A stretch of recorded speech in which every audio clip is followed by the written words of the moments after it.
So, I am not a lawyer. I'm not a lawyer at all. I'm not even a little bit of a lawyer. I'm not half a lawyer. I'm not three-quarters of a lawyer. I'm a therapist. So, I can't tell you much about necessarily the legal side of this case, but from a therapist's perspective, it's definitely stressful. Obviously, with everything that's been going on, I did talk in a previous stream about the possibility of Hans dropping a lawsuit. I mean, even just from the first stream we did a month ago, I think to the day about this, we covered Hans's interview, his round 5 interview. But the main thing that I want to say is that I am not going to let chess.com, I'm not going to let Magnus Carlsen, I'm not going to let Hikaru Nakamura, the three arguably biggest entities in chess, simply slander my reputation. 1 month later, it appears that he definitely was meaning that. He files this lawsuit the day after the big US Chess Championship tournament that he was in ended. Now that the tournament is over, he is acting on that intention and dropping a lawsuit. Before we look at that really quickly, I just want to make note of the fact that on the last stream, we looked at Maxime Dlugy's interview with Der Spiegel, and in that interview, we saw this exchange, which here's just a clip of me watching it. Der Spiegel asked, how can Hans save his reputation? And Dlugy said, I think the best way is to go to court. Hans, I don't think you should take that advice. That's me saying I don't think you should take that advice, and I agree with me. But what's done is done. He's dropped the lawsuit, so let's check it out. It's filed in the District Court of Missouri. So, I mean, he's been in Missouri this whole time for these tournaments, right? I don't know if he lives in Missouri, but he's been in Missouri for the Sinquefield Cup, right? That was in St. Louis, as was the US Chess Championship, unless I'm mistaken. I mean, St. Louis, US. Okay, I'm a little afraid to see what this is like. I mean, I really wasn't banking on him filing a lawsuit. Maxime Dlugy said he thought it was a good idea. I assume that Hans was not going to do it because it seems like Maxime Dlugy doesn't know what a good idea is. But I guess I was wrong about that, or, that's my opinion. So the main document is here. Okay, so it's plaintiff Hans Moke Niemann versus Sven Magnus Owen Carlsen. So that's Magnus Carlsen, aka Magnus Carlsen. Play Magnus, doing business as Play Magnus Group, Chess.com LLC, Daniel Rensch, aka Danny Rensch, and Hikaru Nakamura, aka Naka. Like, why do you give some people their fucking nickname and others you don't? But whatever, it's law. I don't know about law. So, okay, this is the names of the defendants. So he's really suing Magnus, Chess.com, and Hikaru. I don't think he has a case. I'm not a lawyer, but I don't think he has a case. Let's check it out. Notice of process. So this is, I believe, the main document. Yes, wow, 44 pages. I know y'all want to go through all of it word for word, right?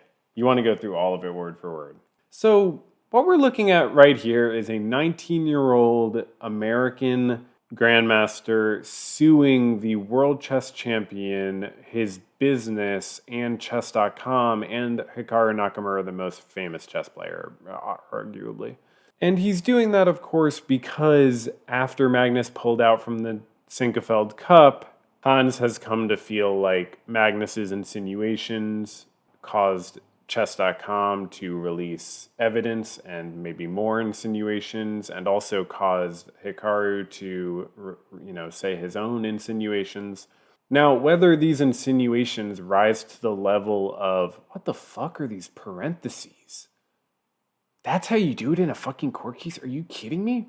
Anyway, whether these insinuations rise to the level of actionable is really questionable in my completely unlegal mind. However, I wonder if, even if it is a successful lawsuit, I don't know, that might even be worse for Hans. I don't know.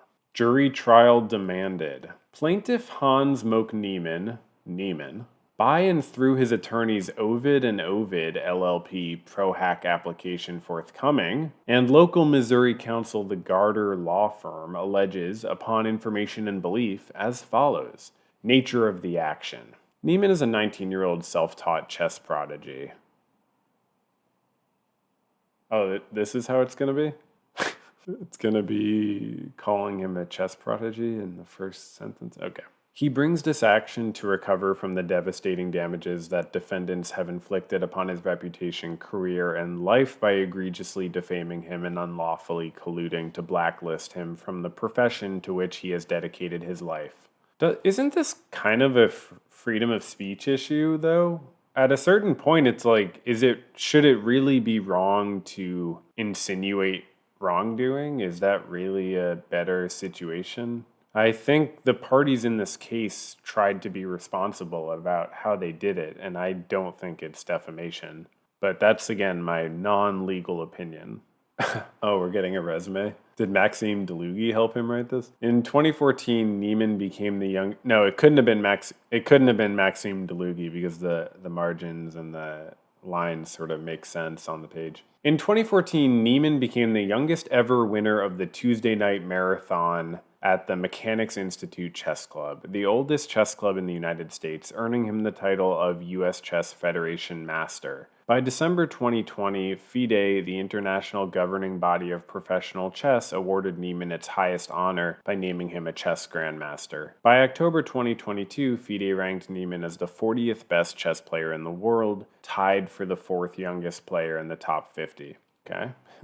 Not sure why you gotta start with that, but okay. Chess is Niemann's life. No, okay, so they're starting with all that because it's trying to establish how much damage they're going to say has been done in this case. So they're starting by explaining just how good things were. Chess is Niemann's life. His gift for playing chess earned him a scholarship to the prestigious Columbia Grammar and Preparatory School in New York City, a school he could only attend by simultaneously working full-time to support himself financially. Since the age of 16, Niemann's sole means of supporting himself has been from the money he makes teaching chess and participating in chess tournaments. Prior to the events giving rise to this complaint, Niemann lived out of a suitcase, traveling the world to compete in chess tournaments.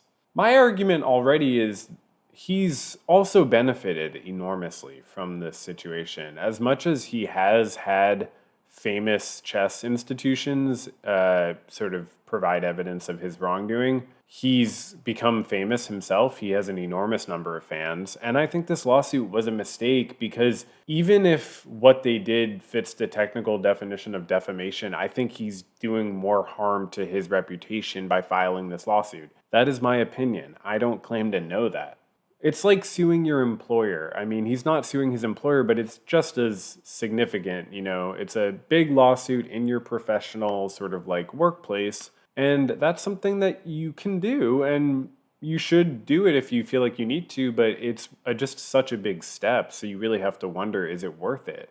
Because this, in my opinion, something like this damages relationships more than what has happened so far. Because what's happened so far has left people sort of like pissed off at Magnus, just as much as they're pissed off at Hans. And instead of releasing this lawsuit, Hans should have just released a statement owning up to all the cheating he's done, because that's all people need from him, and then we can just move on. But this, I think, is a step in the wrong direction. That's my opinion. Defendant Sven Magnus Carlsen, I don't know how to pronounce that, so let's just say Carlsen, is a 31-year-old chess player from Norway. Oh, he doesn't get the word prodigy? At what point do you stop being a prodigy? He is presently...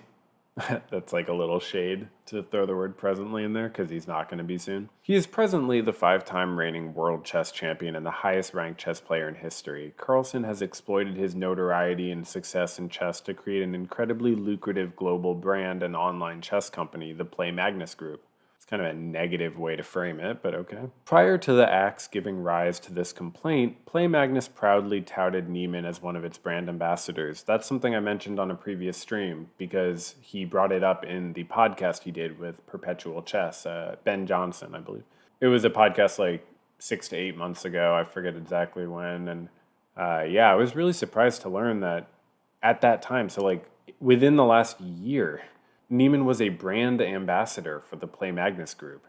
Over the years, Play Magnus has grown into one of the largest online chess companies in the world, second only to the multi-billion-dollar behemoth Chess.com LLC, which we're just going to call Chess.com. In August 2022, Chess.com agreed to acquire Play Magnus for nearly $83 million and merge the two companies in order to monopolize the chess world. They're calling them a monopoly. Carlsen, having solidified his position as the king of chess, believes that when it comes to chess, he can do whatever he wants and get away with it. So I'm really interested in what parts of this Hans directly wrote and what parts he didn't directly write and what parts he didn't even necessarily know if he wanted in there, because whose idea was it to call him the king of chess? That's just bizarre. On September 4th, 2022, Niemann soundly defeated Carlsen during an in-person game at the prestigious Sinquefield Cup chess tournament in St. Louis, Missouri. That's all that needs to be said about that, right? Notably, this was not the first time that Niemann beat Carlsen at chess, just the first time he did so at a FIDE-sanctioned event. Niemann's upset victory effectively dashed Carlsen's two remaining statistical ambitions, namely achieving a 2900 FIDE performance rating for the first time in history and breaking his own world record unbeaten streak in FIDE-sanctioned events. Okay, but those are not Magnus's only goals in life. These accomplishments, if achieved, would have solidified Carlsen as arguably the greatest chess player of all time and made his burgeoning chess empire even more valuable. That is an absurd statement. I'm sorry, y'all. I don't know what to say about that. Magnus has a lot of accomplishments, and I don't know. A 2900 FIDE performance rating in that one tournament? You think Magnus is banking his entire career on that? Or and yeah, the unbeaten streak, obviously he was 52 games unbeaten. His record is much more than that. But I mean, these things matter, but they're not significant in this case. His burgeoning chess empire? So it's an empire, but it's also burgeoning. We want to make sure we make him out to be the evil, rich, powerful villain, but we also want to throw a little shade at the same time. Bro, do you even burgen? Making matters worse for Carlsen, Niemann embarrassed Carlsen by playfully taunting him during his post-match interview.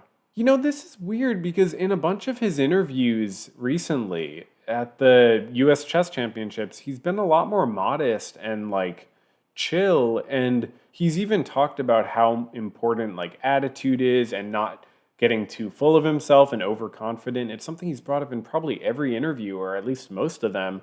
And it just seems out of step with this way of not even slightly regretting taunting Magnus after the post-match interview. You can call it playful, but people don't really do that in those interviews. Notorious for his inability to cope with defeat, Carlsen snapped, "Oh my god. Oh my god."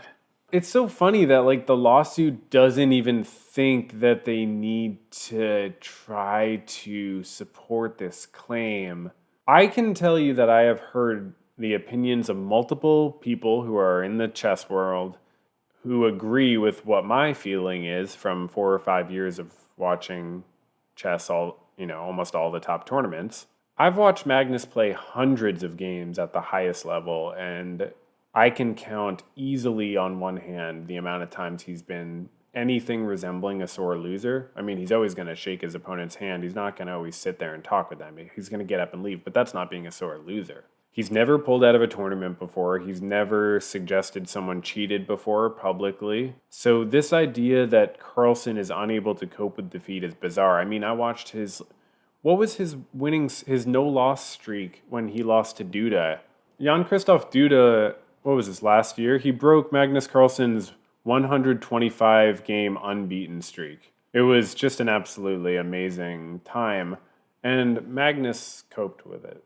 I mean, he was fine. I don't remember. He probably didn't give an interview that day. No one does when they lose. But I would like to see even the slightest bit of evidence for Magnus being a generally sore loser, because I haven't seen it. Enraged that the young Niemann, fully 12 years his junior, dared to disrespect the king of chess, and fearful that the young prodigy would further blemish his multi-million-dollar brand by beating him again, Carlsen viciously and maliciously retaliated against Niemann by falsely accusing Niemann without any evidence of somehow cheating during their in-person game and demanding that the organizers of the Sinquefield Cup immediately disqualify Niemann from the tournament.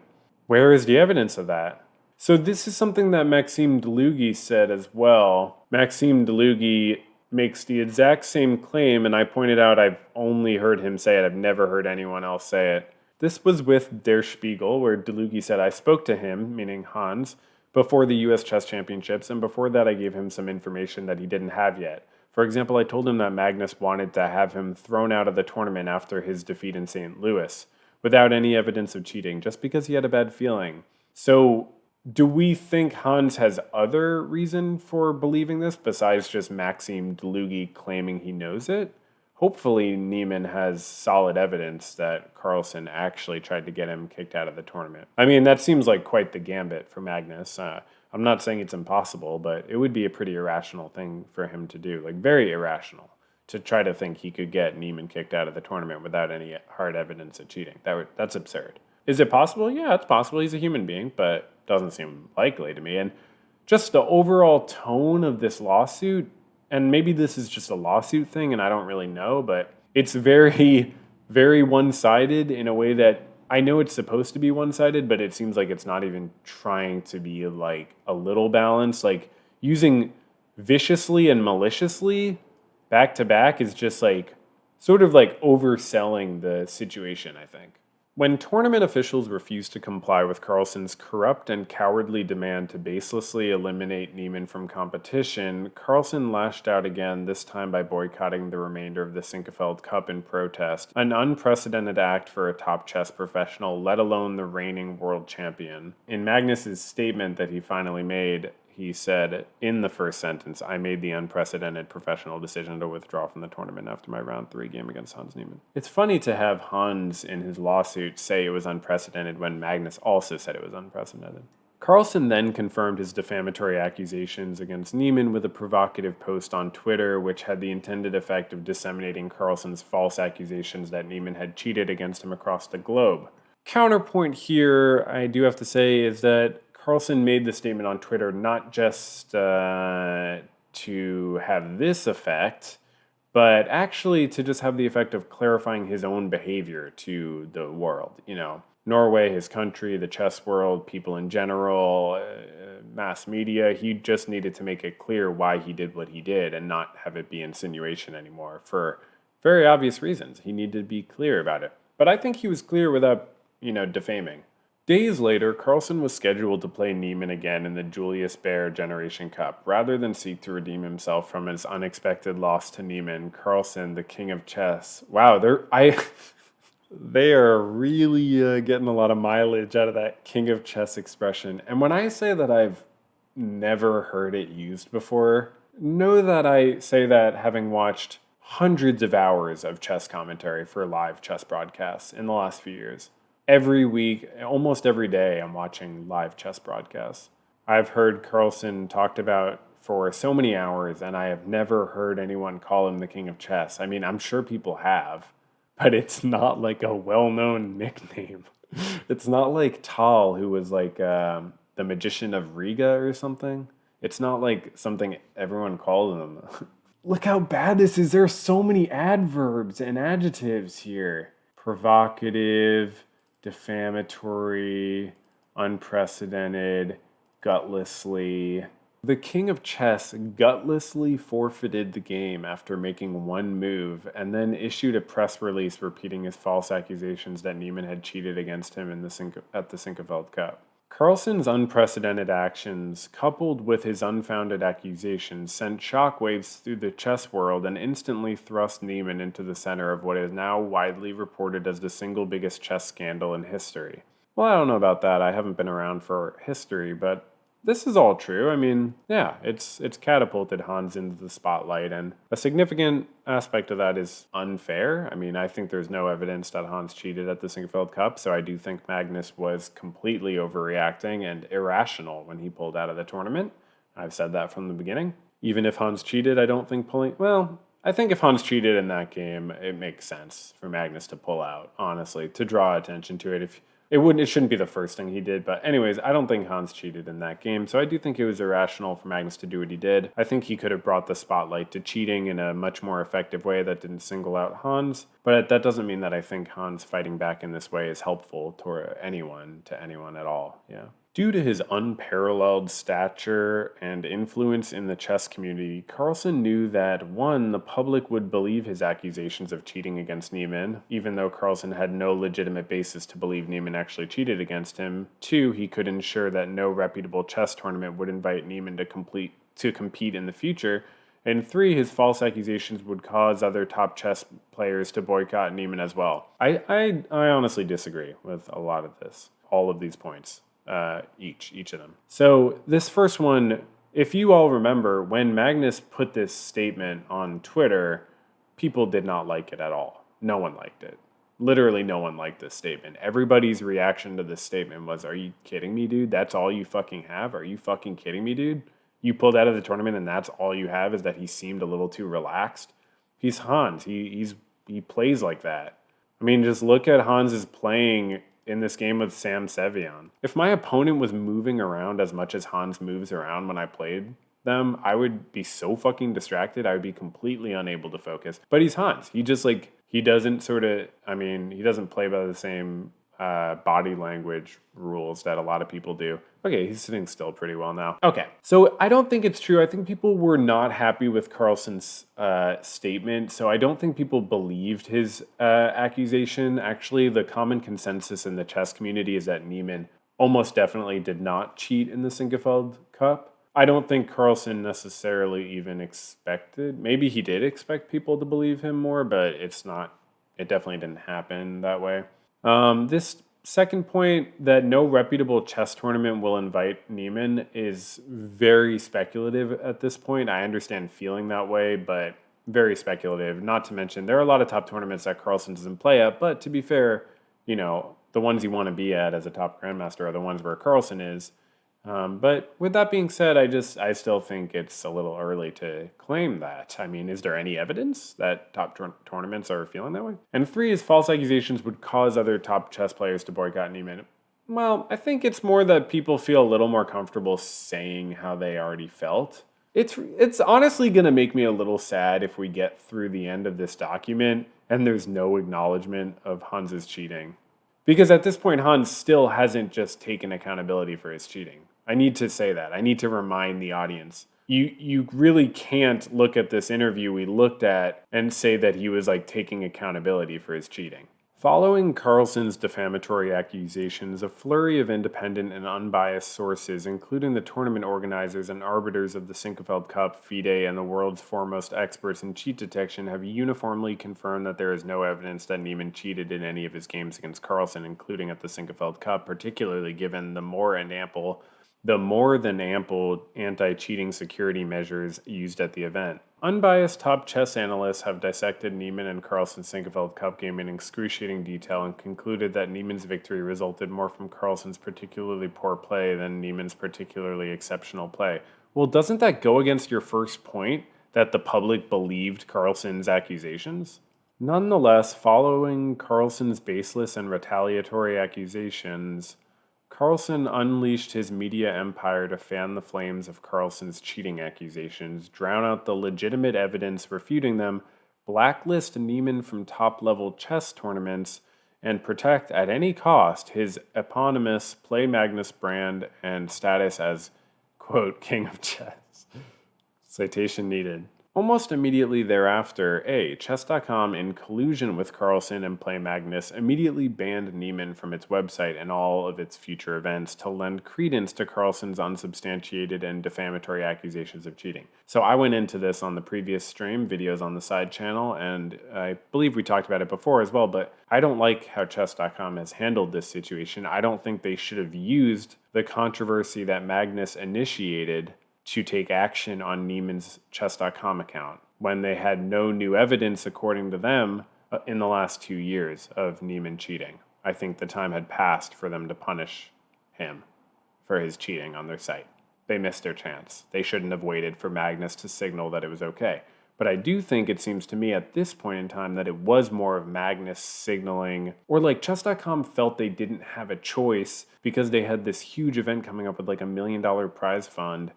And Magnus had stirred up all this controversy, and Hans was going to be at the event. It's an online event, too, I think. So they felt probably pushed into a corner, but that was only because of their own lenient policies that didn't take action on Hans's account. But the time had passed for them to do that, so I don't think it was right for them to do that. Defendant Hikaru Nakamura, Chess.com's most influential streaming partner, acting in collusion with Carlsen and Chess.com, published hours of video content amplifying and attempting to bolster Carlsen's false cheating allegations against Niemann with numerous additional defamatory statements. Chess.com executive Danny Rensch issued defamatory press releases and leaked defamatory quote-unquote reports to prominent press outlets, falsely accusing Niemann of lying in his post-match Sinquefield Cup interview regarding his use of a chess engine and a handful of recreational online games when he was a child to bolster Carlsen's unsubstantiated defamatory accusations that Niemann cheated against him in the Sinquefield Cup. Yeah, that part is definitely not true because chess.com goes out of their way. They go out of their way to point out that Hans almost definitely didn't cheat in the over-the-board games, or they have no evidence to suggest he did.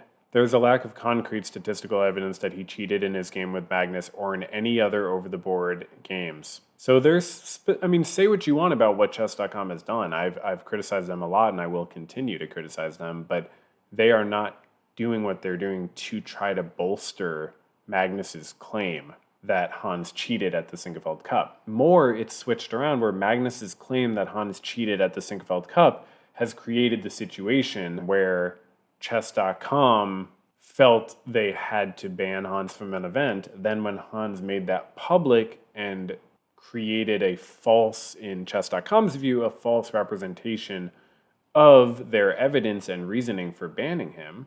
Like, their evidence and reasoning is still bad, but the way Hans portrayed it made it seem way, way worse and dumber. Like, really? He cheated once when he was 12 and once when he was 16, and now you decide to ban him from the event? When in reality, it is still dumb that they decided to ban him from the event.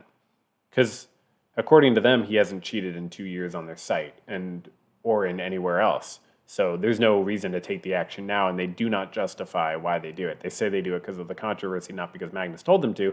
But whether or not Magnus told them to, they're still doing something based on the influence of Magnus, even if it's not him telling them to do it. They're still acting in line with the controversy Magnus's insinuations created. Okay, so just clearing some of that up. And I don't know why chess engine is in quotes. Okay, but okay. Despite the falsity of defendants' accusations, defendants' malicious defamation and unlawful collusion has, by design, destroyed Niemann's remarkable career in its prime and ruined his life. Jesus Christ. As a result of Play Magnus and Chess.com's collusion to blacklist him from chess, Niemann can no longer compete in any online Chess.com or Play Magnus tournaments and will not receive invitations to in-person events sponsored by Chess.com or Play Magnus, which collectively comprise the majority of FIDE-sanctioned chess tournaments. I mean, hey, there's probably an argument to be made that, like, the chess world is too monopolized and, like, power should be more diversified and you should have more big events sponsored by more different companies, but at the end of the day, I don't think he's gonna succeed in suing these companies. Already, based on defendants' defamatory accusations, the Chess.com Global Championship revoked Niemann's invitation to play in that tournament in October 2022, even though Niemann earned that invitation through his exceptional play. Teenage Grandmaster Vincent Keimer canceled his upcoming game with Niemann in Germany. I didn't know that. Wow. And 3, the Tata Steel Chess Tournament, one of chess's most prestigious tournaments, immediately ceased its ongoing arrangements for Niemann to play in its January 2023 tournament. I'm going to just take his word for that. I guess I don't know how we would know. I mean, ceased its ongoing arrangements? Does that mean they already had the invitation in the mail and then they took it out of the mailbox? Or what does that mean exactly? If he's putting that in a lawsuit, he's got to have made sure it was true, right? Would it be perjury if you lie in a filing like this, or how does that work?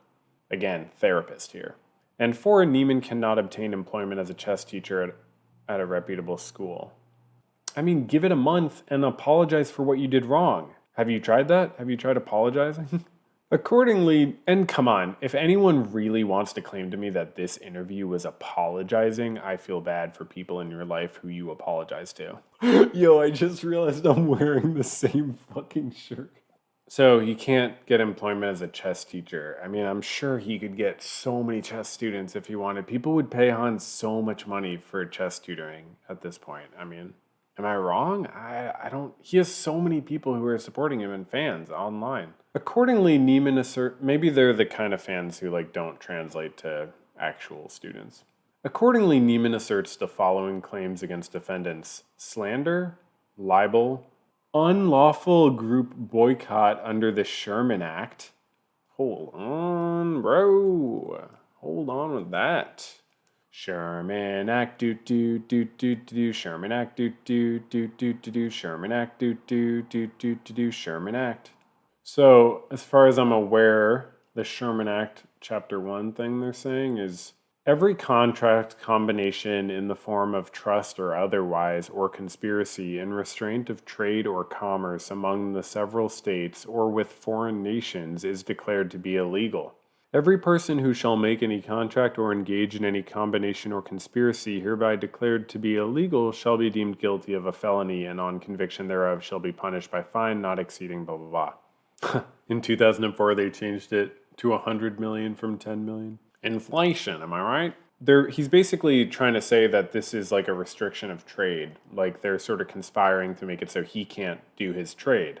But that sort of conflicts with what chess.com said about not having had prior knowledge about Magnus pulling out from the Sinquefield Cup and not having told Magnus about their decision to ban Hans from the CGC. So they've already claimed that it was not any sort of collusion. So we'll see.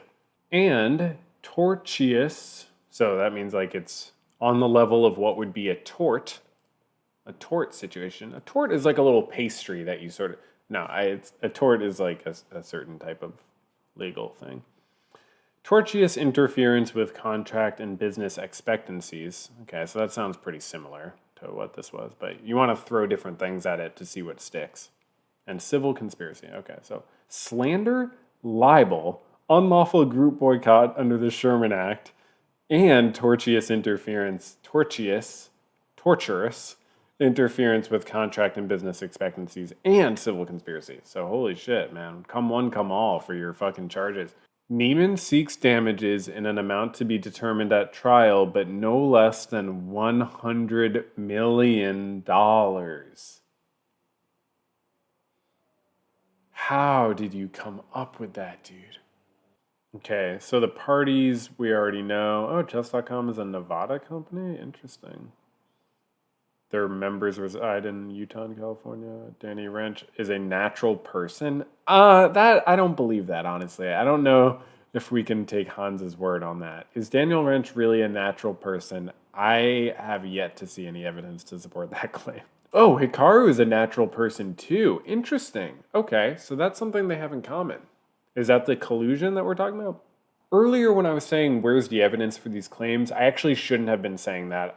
That's a function of me not really understanding how this lawsuit works. But here we're about to get into the facts. So this is supposed to be the evidence to support those claims. So we will go through this and see, does it hold up, or what do we think about it? What's our feeling about it? How does it make us feel? And we're going to process our emotions related to that. FIDE and its oversight of professional chess. Since 1924, chess has been regulated by the International Chess Federation, a Swiss-based federation popularly known by its French acronym FIDE. In its current form, FIDE is made up of national chess organizations in 200 countries and has been recognized by the International Olympic Committee as an official global sporting organization.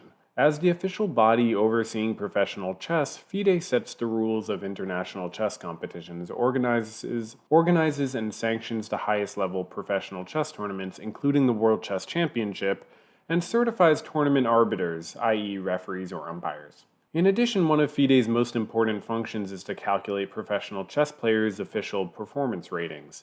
These official ratings are used for several purposes, including bestowing professional titles such as Grandmaster and determining which players qualify for professional tournaments. So they have to explain all this, probably just in general they have to explain all this, but especially because they say they demand a jury trial, I assume they need to put all these facts into the equation.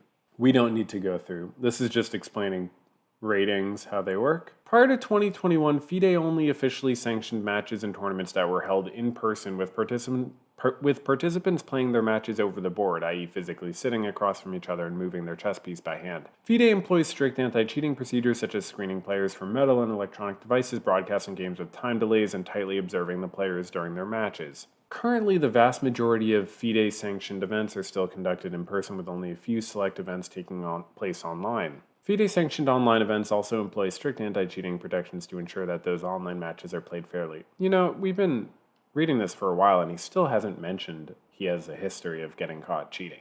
I'm sure he will mention it, but it's just, he's taking a long time. Niemann, however, has never participated in a FIDE-sanctioned event that was not over the board. So Niemann's going out of his way to point out that he's never participated in a FIDE-sanctioned online event. I assume that is because he's getting ready to admit that he did cheat, but he's trying to drive home the point that it didn't affect his FIDE rating, but I hope that's not what he's doing. That's just my guess. That's a really bad excuse, and you shouldn't make an excuse like that, so I hope it's not what he's going to say.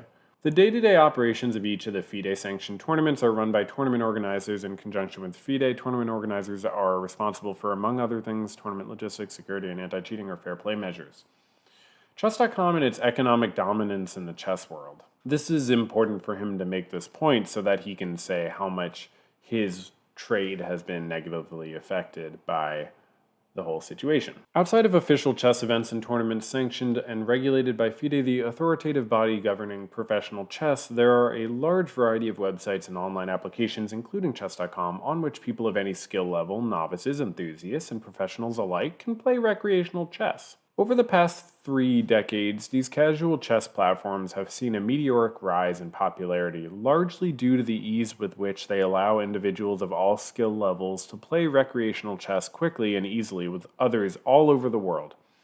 Wow, that's a lot of the use of the word recreational, just twice in really quick succession. I mean, it seems to me like you would mention recreational twice in this way to try to make the point that you only cheated in a recreational setting. But again, really not necessary, Hans, to minimize or downplay your cheating. Confronting it head on will help us all move on a lot faster. It's really not the end of the world or your career.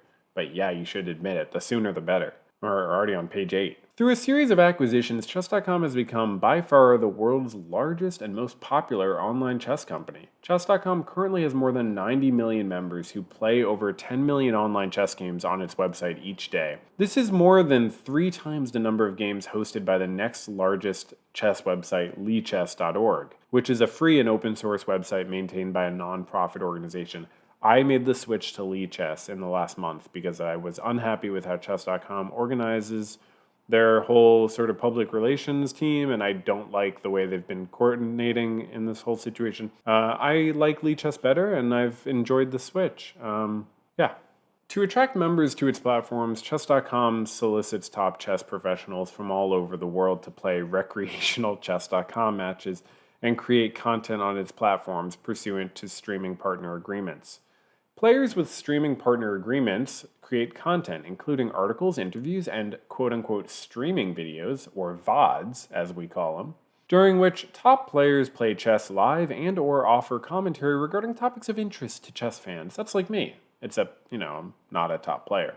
Chess.com employs many of the world's most famous competitive chess players, including Carlsen and Nakamura, the aforementioned. Chess.com allows members to follow their favorite chess players for easier access to those players' games and content. Nakamura, for instance, has over 1 million followers on Chess.com, and Carlsen has over 64,000. Is he honestly just trying to throw shade? I feel like the only reason to include this paragraph is to throw shade at Magnus for not having a lot of followers on Chess.com, but that's so petty. While Chess.com provides an online rating system, oh god, he's doing what I thought. While Chess.com provides an online rating system for its members, that rating system is completely separate from and has no bearing whatsoever on a player's official FIDE performance rating. This is not necessary, man. He's minimizing the meaning of cheating online. Or he's going out of his way to draw a distinction between FIDE ratings and chess.com ratings, even though chess.com ratings provide material benefit as well. Rather, a player's chess.com rating is a private and unofficial tool that members can use to help identify and play other chess.com members with roughly the same skill level. Okay, it's not private. I don't know what he means by that, but okay. The fact that it's not private is actually really important. That's why it provides material benefits to have a higher chess.com rating when you're a streamer and a teacher. Accordingly, a professional chess player's performance on chess.com has absolutely no effect on their professional rankings, qualifications for FIDE-sanctioned events, or other records and statistics. Okay. Moreover, while chess.com occasionally hosts tournaments and events on its online platform in which top-ranked professional chess players participate and compete for prize money, chess.com does not host any FIDE-sanctioned events on its platform. Okay, and why is that an important distinction? For the most part, professional chess players use chess.com merely to connect with fans, but that's material benefit. Increase their visibility in the chess community and gain followers. You don't need the quotes, man. To enhance their personal brands, or simply to have fun and play chess in a relaxed, unofficial atmosphere. Man, it's really sad to see this kind of minimizing. Like, the lack of officiality really is not something to harp on this much unless you're trying to minimize the cheating you did. He literally, I'm like scanning ahead as we're on this page. He still is not he's not at the point where he's admitting his cheating yet. For example, despite Carlsen's obsession with his FIDE ranking and unbeaten streaks, chess.com's own statistics reveal that he has lost at least 40 online chess games on chess.com in the past month alone. I guess I don't feel like that helps your argument, Hans.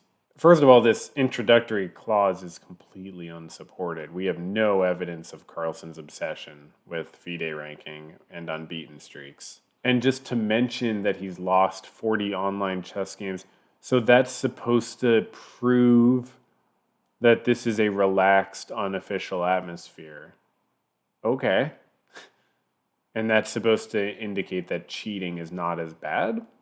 But even if cheating is not as bad online, even if you believe that cheating online is not as bad as cheating over the board, you probably still think it's bad, right? I mean, it's still bad. It's still something that if you do it, you should apologize.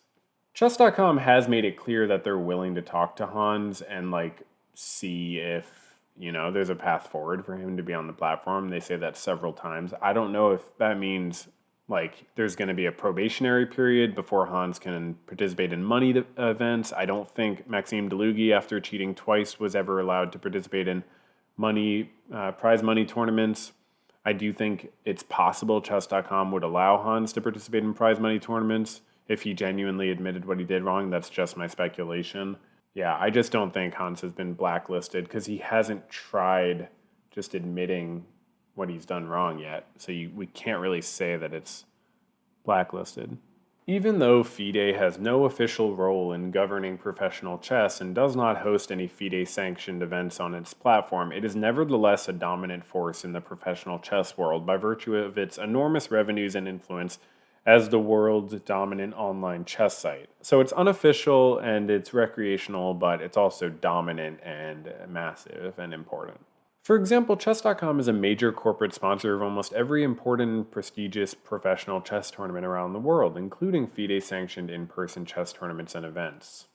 Thus, despite being unable to rank players, govern official chess rules and regulations, or host FIDE-sanctioned events on its platform, chess.com can exert its dominance to determine which players will succeed or fail by controlling who is and who is not invited to the events and tournaments it sponsors, and who can use its leading online chess.com platform. As the dominant source of chess-related news and events, access to chess.com also has a major influence on top chess players' image and public exposure. Yeah, you could say that ELO rating on chess.com also has a major influence on top chess players' image and public exposure. Thus, the material benefit of cheating online. Chess.com's chief chess officer, that's what his title is? Okay, whatever. Whatever. Rensch is an international master level player, which is one level below Grandmaster. He is one of chess.com's top executives holding the title Chief Chess Officer. Rensch is the public face of chess.com and a well-known figure in the chess world for his coverage and commentary for chess.com's flagship online events, as well as over-the-board tournaments sponsored by chess.com. Oh, that was it? Okay. Carlsen and his company Play Magnus, formerly chess.com's main competitor. Practically synonymous with professional chess, Carlsen is a FIDE grandmaster who has won every World Chess Championship since 2013.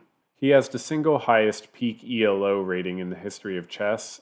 Carlsen interacts with the public through his popular Twitter account and a highly visible streaming channel sponsored by chess.com. In 2014, Carlsen founded Play Magnus, which after chess.com has become the second most dominant commercial enterprise in chess. Over the years, Play Magnus expanded its reach in the chess world by acquiring other websites and chess content creators. In 2019, Play Magnus acquired the chess websites Chess24 and Chessable.com. Chess24.com is one of the most popular chess websites worldwide and hosts one of the two largest internet chess servers other than chess.com. In 2020, Play Magnus expanded further by acquiring the US website iChess.net, never heard of it. In 2021, Play Magnus acquired the Dutch magazine New in Chess. Oh, I used to get that, I think. And the publisher Everyman Chess. Wow, I didn't know they acquired all this shit. Yeah, they're huge. As stated on its website, Carlsen Oh, that's a typo. Typo in the lawsuit. Typo in the lawsuit. As stated on its website, Carlsen, through Play Magnus, united some of the most exciting chess brands and platforms into one strong ecosystem to grow the sport of chess. Under his own personal brand, Play Magnus's explicitly stated mission is to define the future of chess. On July 19, 2022, Carlsen announced that he would not defend the Chess World Championship title that he has held since 2013. Instead, Carlsen would focus on two personal goals that he believed would solidify his stature as the greatest chess player of all time, breaking his own world record unbeaten streak of 125 consecutive FIDE-sanctioned matches and achieving an official FIDE performance rating of 2900, which has never been accomplished in the history of chess. Honestly, I was not aware that this first part was actually a big deal for Magnus. I mean, obviously it's a huge deal, but I never heard him mention that in sort of terms of like, oh, this is my new goal. Obviously, I've heard the 2900 thing a lot. I just think, it's a little dishonest to sort of portray this as like a direct replacement because honestly, like you have to think like he probably didn't want to fight for the world championship title for a variety of reasons. These might not be perfect replacements, but they're like good enough and, yeah. Chess.com streamer Hikaru Nakamura. Do you think we're going to get through all these facts and Hans is not going to mention that he cheated? Like, he's got to mention his history of cheating, right? Nakamura is a chess grandmaster who, at his peak, was ranked second in the world by FIDE. Nakamura is by far Chess.com's most popular streaming partner with nearly 1 million followers on Chess.com. Nakamura also operates streaming channels on multiple other social media platforms. For example, in 2018, Nakamura began streaming on the Twitch platform under the channel name blah blah blah. He reached the milestone of 1 million followers. Nakamura has publicly stated that he prioritizes his streaming career over his chess playing career. Okay, I don't know if that's his like overall feeling. I think that might be a bit more complicated than that. Also, is that really relevant? Nakamura also operates a server called Naka's Pog University on Discord. I didn't know that. I've never been to Pog University. A popular voice and text messaging and social media platform, and has a Twitter account with over 430,000 followers. In addition, Nakamura has a YouTube channel which has over 1 million subscribers. That's more than me. Can't believe that the word Pog University is in a legal text. Yeah.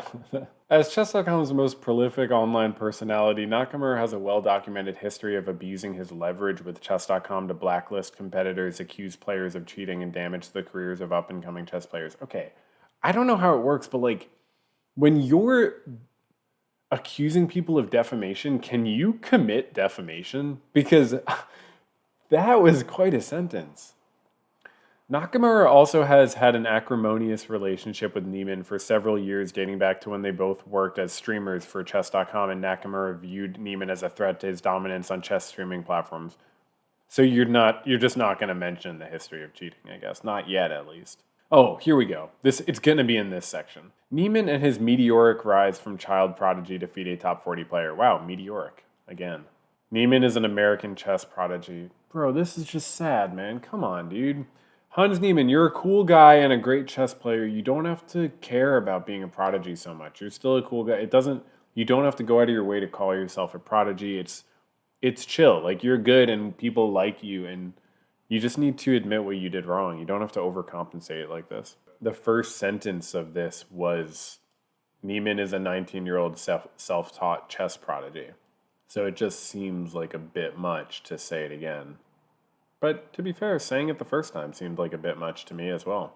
At the age of 11, he became the youngest player to win the Tuesday Night Marathon, a tournament held at the Mechanic Institute's chess club, the oldest chess club in the United States. Yeah, that was already mentioned too. The victory, yep, this was already mentioned too. At the age of 16, Niemann, who received no financial, yep, this was already mentioned too. This was all already mentioned, or most of it. So we got a question in the chat. Is the popular opinion that he is or isn't a cheater? That's a very good question. How many times do you have to cheat to be a cheater?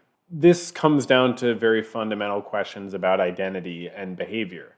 How much of a certain behavior do you have to do to have that behavior define your identity? Hans Niemann cheated on chess.com. So that's bad, and he still has not owned up to the extent of cheating that chess.com has said they have caught him doing. In my opinion, even if chess.com is wrong about a few of their things, like, odds are Hans has cheated way more than he has admitted. To me, my answer is I honestly don't care whether he is or isn't a cheater. I don't sort of think about it that way, but in the chess world, most people see him as a cheater because a lot of people do sort of hold that stuff against you. But my opinion is you can help people move on from holding it against you when you actually take accountability for what you've done. And the first step into not being a cheater, the first step into becoming a person who cheated rather than a cheater, is to separate your identity from that by genuinely taking accountability for what you've done. So that's my thoughts on that. Chess.com's merger with Play Magnus to monopolize chess. Man, I'm really hoping like the second half of this is just like analyzing chess games, sort of like Maxime Dlugy's statement, so we just don't have to read so much. In August 2022, shortly before Niemann's victory against Carlsen at the Sinquefield Cup, Play Magnus and Chess.com announced that Play Magnus accepted an offer to be acquired by Chess.com for approximately $83 million, with plans to merge the two companies and monopolize the chess world. The merger's announcement was personally made by Rensch and Carlsen in a split-screen video as depicted below. How dare they? It was kind of an awkward video, honestly, but whatever. They're businessmen. I mean, they're doing business. When Chess.com and Play Magnus announced the merger on August 24th, they estimated that it would take approximately 6 to 8 weeks to finalize the transaction. Thus, at the time Niemann defeated Carlsen at the Sinquefield Cup, Carlsen and Chess.com were in the midst of negotiating terms for Carlsen's sale of his Play Magnus brand. Upon announcing the merger, it was reported that with this, there is no realistic chess competitor in sight apart from the open source and free Lichess platform, raising questions about monopolistic issues in the space and the reasons behind Chess.com's recent price hike. So I don't know who said that quote. I mean, it's not wrong. I mean, obviously it is a huge sort of like step towards some sort of monopoly when you have, two huge companies in an industry merge. I'm not saying it's a monopoly, but it's a step in that direction. Once completed, the merger will further solidify Chess.com's monopoly over the chess industry and by among other things, providing a total control over Chess24, one of the last few alternatives to Chess.com for online chess, and purchasing the Play Magnus brand, which has become virtually synonymous with chess.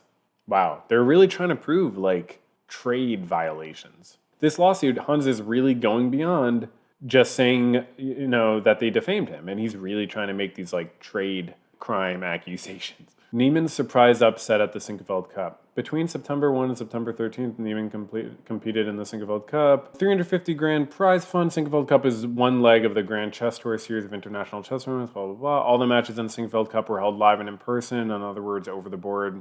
Yep. The third round of the Sinquefield Cup took place on September 4th. Yes. Niemann was a massive underdog.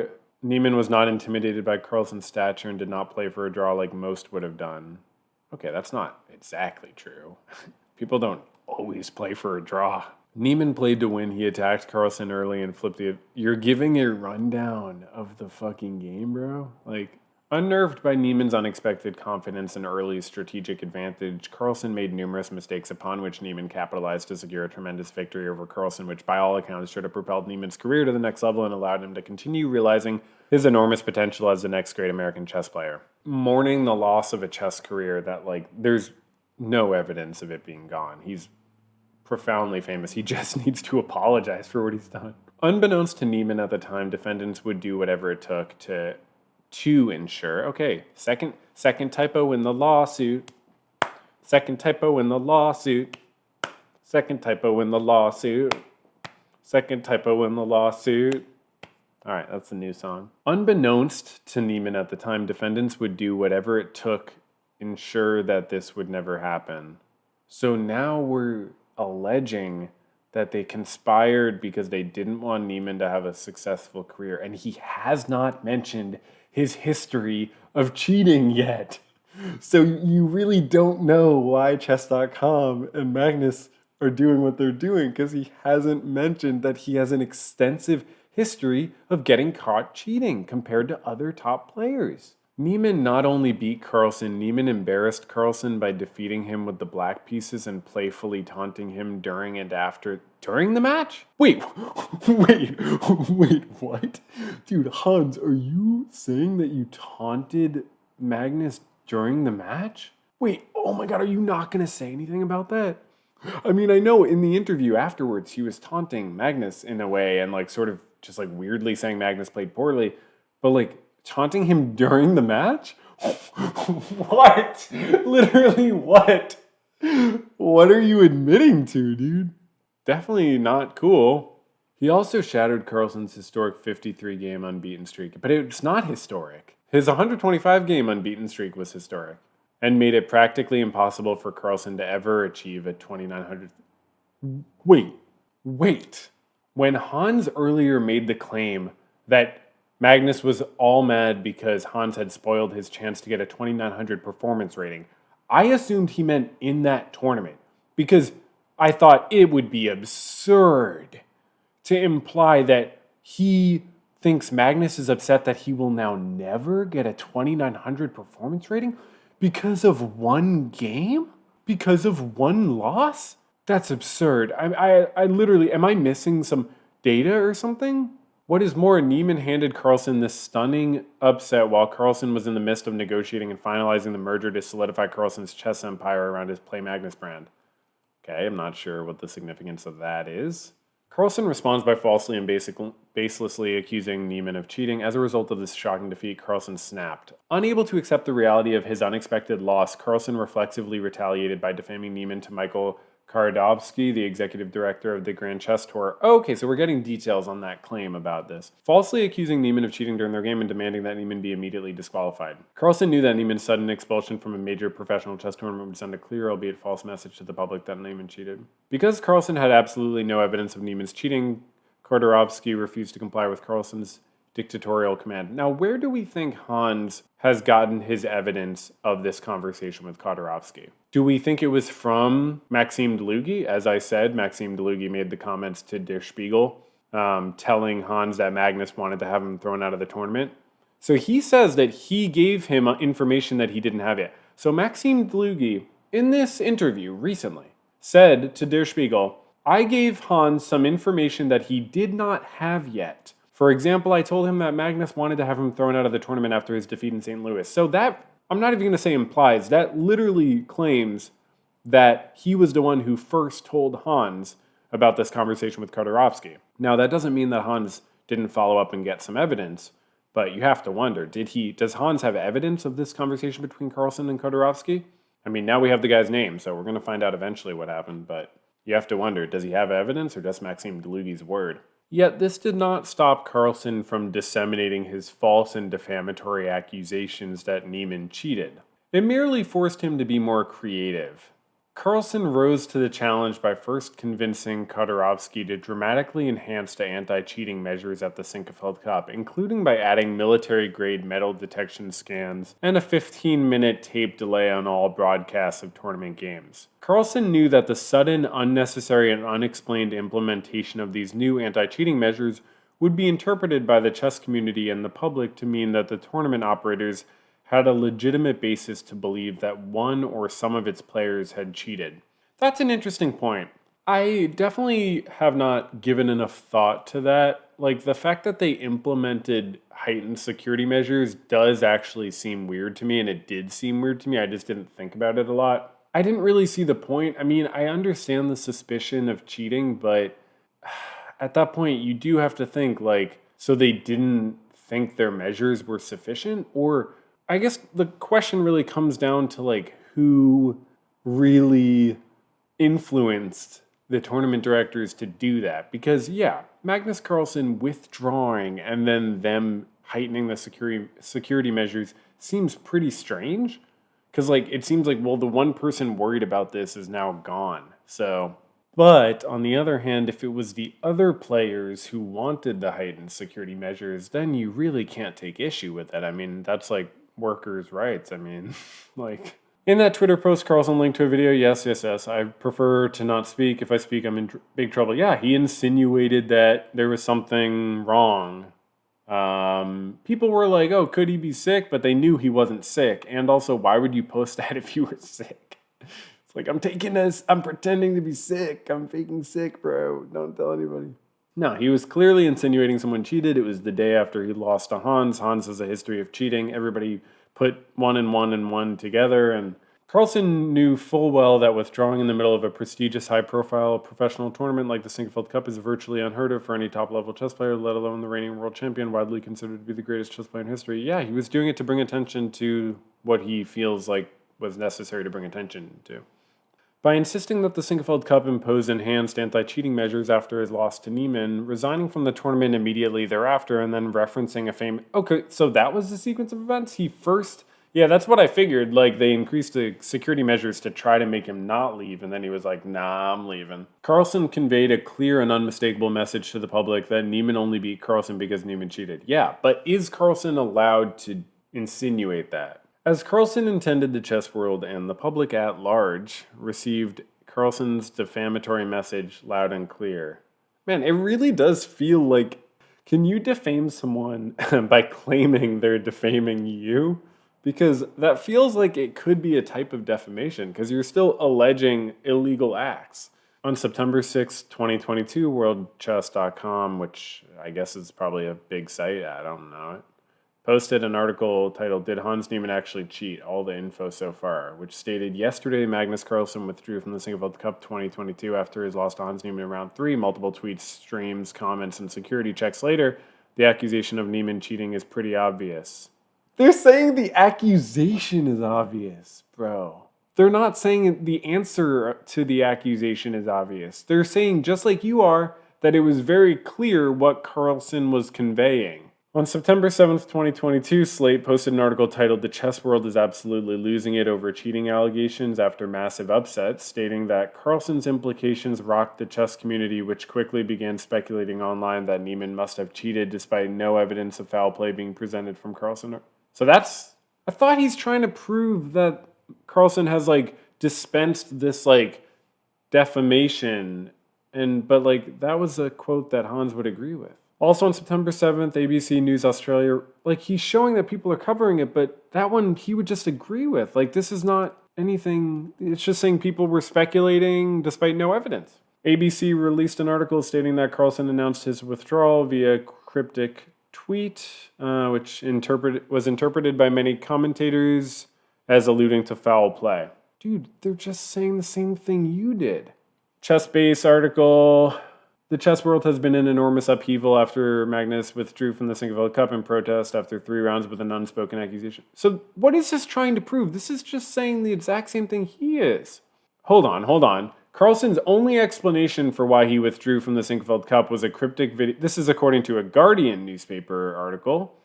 So they mention his tweet and saying this was widely interpreted as raising suspicions of cheating. And then Hans adds that the article also noted that Carlsen's games at the Sinquefield Cup will be rated and the defeat by Niemann will cost him 7 rating points, a large setback in the context of trying to get from 2865 to 2900. His dream of a record rating has just become more distant. So that was what Hans was saying earlier, but in a much more measured way. Hans was being absurdly definitive about it, and Hans called it a performance rating. It's not called a performance rating when it's your overall classical rating. So losing 7 fucking rating points is not the end of the world for Magnus Carlsen. I mean, that's like, yeah, that can take a month or 2. Like, who knows? Yeah, but I don't think that's why he did this.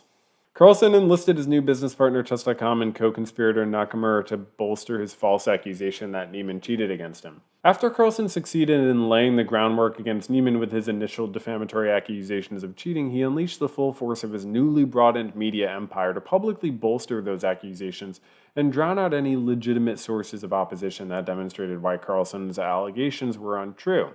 Immediately after Carlsen announced his withdrawal from the Sinquefield Cup in a manner maliciously calculated to communicate to the world that Niemann had cheated during their match, maliciously, Chess.com banned Niemann from its website, deleted Niemann's Slack account, and forbade Niemann from participating in any further Chess.com events. Yeah, might not be permanent, or might now be permanent. By design, this sudden ban at the precise time that Carlsen accused Niemann of cheating against him added instant credibility to Carlsen's false allegations that suggested they were true. I don't actually think that's true, and I think the tide has completely turned against Carlsen's allegations about the Sinquefield Cup, because he provided no evidence. In his tweet, he provided no evidence. Yeah, I don't know if Chess.com will give him a chance. Now that he's literally suing them, I think this lawsuit was such a bad idea. But I think Hans, just fucking own up to what you did, man, and, move on. Man, he still hasn't mentioned his history of cheating. We are so far into this. Otherwise, there would be no reason for Chess.com to suddenly ban Niemann immediately after he defeated Carlsen. And yes, I have said several times and already in this stream that I think it was wrong for Chess.com to ban Niemann right after Carlsen pulled out of the tournament. Yeah, I think that was stupid. But they did have the right to ban him. They're just some website. They have the right to prevent him from using their website after he cheated multiple times. They think he cheated in 100 games. He owned up to 2 of them and then called them out publicly, and they fucking unleashed on him, and I think it was too much, but it was to a certain extent justified. And Niemann's just digging his own hole right now. He's got to sort of go the other direction. Yeah, it's hard to say that I really support Carlsen pulling out of the Sinquefield Cup. I sort of don't. I mean, he technically has the right to do it, but I wish he didn't. But, I mean, he had the right to. Maybe, who knows? As of now, it seems like it was a bad call, but to bolster this unprecedented joint ban, which effectively blacklisted Niemann from professional chess, Nakamura leveraged his platform as Chess.com's top streamer and credibility as a top chess player to engage in an all-out blitz of defamatory accusations to further confirm that Carlsen accused Niemann of cheating and to make it appear those accusations are true. First, on September 5th, Nakamura stated numerous times in one of his widely viewed streaming videos that it was, quote, very obvious that Carlsen withdrew from the Sinquefield Cup because Niemann had cheated during their match. I wish I could do a Hikaru impression for these quotes. Magnus did not withdraw because he was pissed at losing the game. Let's put it that way. I mean, I've played with Magnus for the last 20 years. He did not withdraw because he lost the game. I mean, it's pretty obvious why Magnus withdrew. It's pretty obvious why he withdrew, and that there's no doubt in my mind why he withdrew. No doubt, zero doubt. I already said it. Magnus literally posted a video saying if I speak, I'm in big trouble. Yeah, it's very clear what he's implying. There's no doubt in my mind. We know why. We know why Magnus withdrew. There's zero doubt. There's zero doubt why he withdrew. If they're on a 15-minute delay, that says it all. If they're on a 15-minute delay, then we know the reason why Magnus withdrew. Then we know the reason why Magnus withdrew from the event. Plain and simple. That's all I need to say. They were not on delay for the first 4 rounds. Yeah, it's that simple. Okay. So did Hikaru overstep a little bit by? I don't actually think. Yeah, no, he didn't overstep at all. Yeah, no, I don't think he overstepped at all. I'm trying to think of where he even comes the closest to the line, and I guess it's this, implying that the change in the security measures of the event, but that could be just an indication of what Hans is saying, that the tournament directors listened to Magnus. Nakamura is not saying directly that Niemann cheated. He's saying that Magnus deeply believes that Niemann cheated, which was true and was worth noting. It's very clear that he really believes it, and that's why it's important to say he's not a sore loser. He wouldn't do something like this purely just because he lost, which is what Nakamura is saying. He's played with Magnus for the last 20 years, yeah. Second, as the formerly second highest ranked chess player in the world who touted his inside knowledge regarding chess.com, Nakamura knew that if he accused Niemann of cheating or stated that he believed Niemann cheated, the public would assume that those accusations and/or opinions were based on his inside knowledge and expertise in chess, and thus should be credited as true. Yeah, that's just a complicated way to say, people listen to him. To bolster that credibility, Nakamura made several false and defamatory statements suggesting that he had such specialized knowledge not known to the public, further proving that Carlsen's accusations against Niemann were true. Oh man, I get to be Hikaru again. I've heard similar accusations from a lot of different chess players in regard to Niemann's over-the-board shots. I'm obviously not going to say names, but these are people I know, people that I respect. Very prominent people in the chess community. I heard about this directly from someone in St. Louis, one of the players during the Rapid and Blitz, who said that they're basically certain that Hans has done something and that Magnus withdraws from the tournament, so it's very, very strange. Niemann's explanation is complete nonsense. It's just not possible because this is such an obscure line. There's no way you're looking at it to this degree. I'll just say this as someone who has played a lot of games. If you're super prepared and you look at something that morning, you blitz out the first 20 moves. If you looked at that morning, you just blitz out all the moves. You don't pretend, you don't use 12 minutes, you use like 3 or 4 minutes on one specific move. That's how it works. This is weird. This analysis by Niemann is not 2700 level analysis. That's not 2700 analysis. Like Alejandro's outplaying him as the interviewer. Alejandro's not even using the engine and he's outplaying him. Okay, so I think Naka is a little bit overstepping there. I mean, has he definitely cheated in the past? It's hard to say what is evidence of cheating. Chess.com has their algorithm for detecting cheating, and it's known to be the best in the world, but they're also just some company, so. But according to their algorithm, he has cheated in about 100 games in like a bunch of tournaments, including rated tournaments and prize money tournaments. So I do believe that you could say Hikaru was overstepping a little bit to the extent like a lot of people were. I don't think it was anything like defamation, but here it's just obvious, like sometimes people just don't give the best analysis. That doesn't necessarily imply anything. But again, I think you're allowed to imply that. Are you really not allowed to imply that someone's cheating? You just get sued? Like doesn't that seem kind of weird? During that same streaming video, Nakamura also republished a tweet from an account named Unsubstantiated Chess Rumors, falsely stating that top players know that Niemann has been banned twice on chess.com for cheating. Which statement Nakamura falsely presented as fact, claiming this is a legitimate tweet. Wait, so Niemann is denying that he's been banned on chess.com twice? But the chess.com report definitely said he has been banned twice, right? Like, these are their emails back and forth where Hans is like, I made the Hans on Twitch account. Great, you've been given the diamond. You'll also need to link up and use your new username. Hans doesn't really say anything about apologizing or anything here, in case you're wondering. But so is he denying that he was banned twice on chess.com for cheating? Because that's something I hope to get more detail about. During his stream the next day, Nakamura continued to amplify Carlsen's allegations and reiterated that his own specialized knowledge proved that Carlsen's accusations were true. This is something that has been going on for a long time. I've heard from many people and many different people. And when Magnus is a world champion, essentially, I think is saying there's something weird going on, you start to look at it a bit differently. Why would Magnus say this if it's literally no hard proof? Like I said, amongst grandmasters, this rumor's been around forever. I've heard it. I've summarily dismissed it. Wait, summarily dismiss it? What? Does Nakamura talk like that? What the fuck? I've summarily dismissed it many different times, but actually top players are saying stuff now.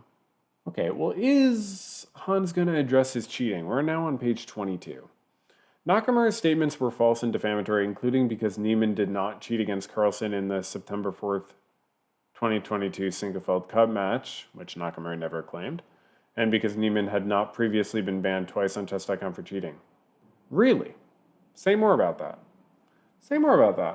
Yet, as Nakamura well knew, his reputation as one of the world's top chess players allowed him to hurl these false and completely unsubstantiated accusations against Niemann, and the public would regard them as fact. In response to Carlsen and Nakamura's accusations, Niemann gave an interview unequivocally denying that he had cheated in his Sinquefield Cup match against Carlsen on September 4th, 2022, or in any other FIDE-sanctioned event. During that interview, Niemann, hoping to set the record straight, also responded to Nakamura's accusations of online cheating in recreational games by candidly admitting that when he was... So this is after his round 5 game. He beat Magnus in round 3. He drew against Ferrugia in round 4, I believe, and then he drew against Linear Dominguez in round 5. I might have those switched around, but I believe that was the order. Hans has said himself that he got banned on chess.com. Yeah, I thought he said it. Okay, wait, so he's about to say... Candidly admitting that when he was 12 and 16 years old, he had regrettably used a, quote, chess engine, a computer program designed to calculate the optimal chess move in any given situation in a handful of non-FIDE-sanctioned recreational chess matches he played on... Oh, that recreational word again. He played online on chess.com. Niemann expressed deep remorse for using a chess engine. Oh, nice, we don't have the quotes anymore. In these chess.com games, calling it the worst mistake of his life. Oh, now we have citations. Yeah, I remember when he said that. That's a step towards accountability, but you can't just do one step and then 10 in the wrong direction. Just days later, chess.com and Rensch piled on their own false accusations. So he says he was not kicked off at chess.com, but then he says, but I did admit that I cheated. But wasn't the 16-year-old, didn't he lose his chess.com account for that 16-year-old one or no? They have said that my chess.com was banned twice. Okay, so this is what happened. When I was 12 years old, I was with a friend, and I was playing Title Tuesday. I was playing, and he came over on an iPad with an engine, and I was 12 years old, and he said, he started giving me the moves. I was a child. I had no idea what happened. Now, this happened once in an online tournament. I was just a child, and nothing happened then. Now, 4 years later, when I was 16 years old during my streaming career, in an absolutely ridiculous mistake, in unrated games, after that, when I was 12, I have never, ever in my life cheated in an over-the-board game, in an online tournament. They were in unrated games. And I'm admitting this, and I'm saying my truth because I do not want any... There's the situation with chess.com. Now... It's weird because he started that by saying like, oh yeah, they claim that I had a chess.com account deleted. Well, okay, let me tell you about that. Seeming to imply that he did have a chess.com account deleted for cheating, but now he's saying he didn't? If we believe chess.com, he was downplaying his cheating significantly. But big if? I don't know. Piled on their own false accusations regarding Niemann's online play on chess.com, these false accusations were specifically designed to depict Niemann as a serial cheater and thus reinforce Carlsen's accusations that Niemann cheated against. No, they were doing that to justify their decision to ban you from the tournament that you publicly talked about them banning you from. Because when I saw that Hans Niemann interview, I was like, damn, chess.com just banned him from that tournament just because Magnus pulled out of the Sinquefield Cup? Like, now Hans can't play in this huge chess.com tournament? That seems kind of fucked up. And I think a lot of people thought that. So chess.com was like, our reputation is like fucked. Like, we need to make it clear that it's not just because Magnus created a controversy, it's also because of his history of cheating. Now, I think chess.com overcompensated in this situation, publishing a 72-page report, and I think they did that because, in reality, their own lenient policies are why Hans still had an account after so much cheating, and now they had to sort of backpedal and cover it up now that there was a public controversy. But, all in all, they were not doing it for this reason that he says they were doing it, to bolster Carlsen's accusations. They were doing it to sort of cover their ass. And thus reinforce Carlsen's accusations that Niemann cheated against him over the board at the FIDE-sanctioned Sinquefield Cup. It's not all about that for me. Specifically on September 8th, Rensch caused chess.com's Twitter account to post the following statement. Yeah, so that was the post they did where they said, we have shared detailed evidence with him concerning our decision, including information that contradicts his statements regarding the amount and seriousness of his cheating on chess.com. So this was like the sort of like forerunner of the 72-page statement. This one came before. This was their public statement right when Hans, said what he said in the interview. They came out with that. This is so wild that this is going on in chess. Chess.com and Rensch's above statement is false. Niemann did not lie about the amount and seriousness of his cheating on chess.com. Wow. He's just saying no. In addition, chess.com had not shared detailed evidence with Niemann that contradicts his statements regarding the amount and seriousness of his cheating on chess.com.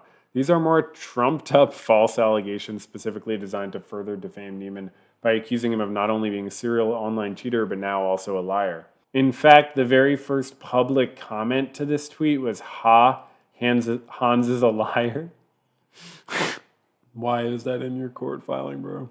Okay. So he is apparently denying that he cheated more than twice, I guess. Is that he's not being clear, so I don't really know. Chess.com's additional false accusations had the intended effect of further fanning the flames of Carlsen. That's some good alliteration. Further fanning the flames of Carlsen's initial defamatory accusations that Niemann cheated. Okay, so you just said that. These false accusations were specifically designed to depict Niemann as a serial cheater and thus reinforce Carlsen's accusations that Niemann cheated against him over the board at the FIDE-sanctioned Sinquefield Cup. False accusations had the intended effect of further fanning the flames of Carlsen's initial defamatory accusations that Niemann cheated against him over the board at the Sinquefield Cup.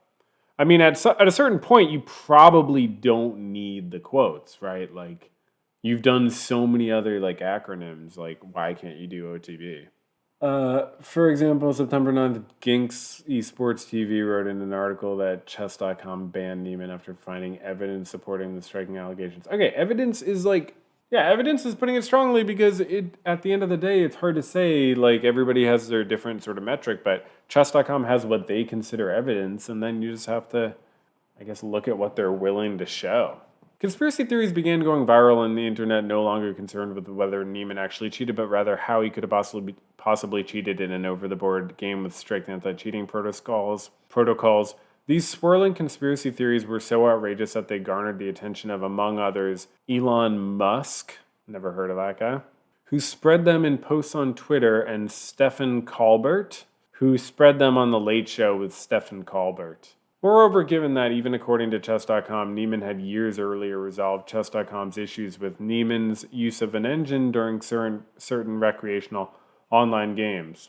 Chess.com claimed that he cheated in Title Tuesday, which is a money tournament, is the SCC Grand Prix, Title Tuesday Blitz. That's probably for money, right? This is probably for money, no? Is the Pro Chess League for money? I mean, according to Chess.com, they're saying he cheated when money and tournaments were involved. He seems to be disputing that, so I can't say anything, yeah. I mean, this part is true, that they had already years earlier resolved his use of an engine. So that's why if Chess.com wanted to ban him from events, they should have done it 2 years ago. It's honestly their fault for waiting. He does not say how many times he used an engine, though. He still doesn't say how many times he used an engine. In terms of acknowledging his own cheating so far, all he's done, the furthest he's gone, is to say that in the interview, he candidly admitted that he cheated when he was 12 and 16. So he is not going a step further than he did in that round 5 interview in terms of actually addressing cheating he's done. He seems to have not given an inch. He has not admitted that cheating has been at all more extensive, which is just bizarre to me. Because now we're just torn, you know? Who do we believe? Chess.com's sudden ban of Niemann from Chess.com's purportedly based on cheating on... Wait, I'm sorry, hold on. This is a fucking sentence? You think I can do it? I don't think I can do it.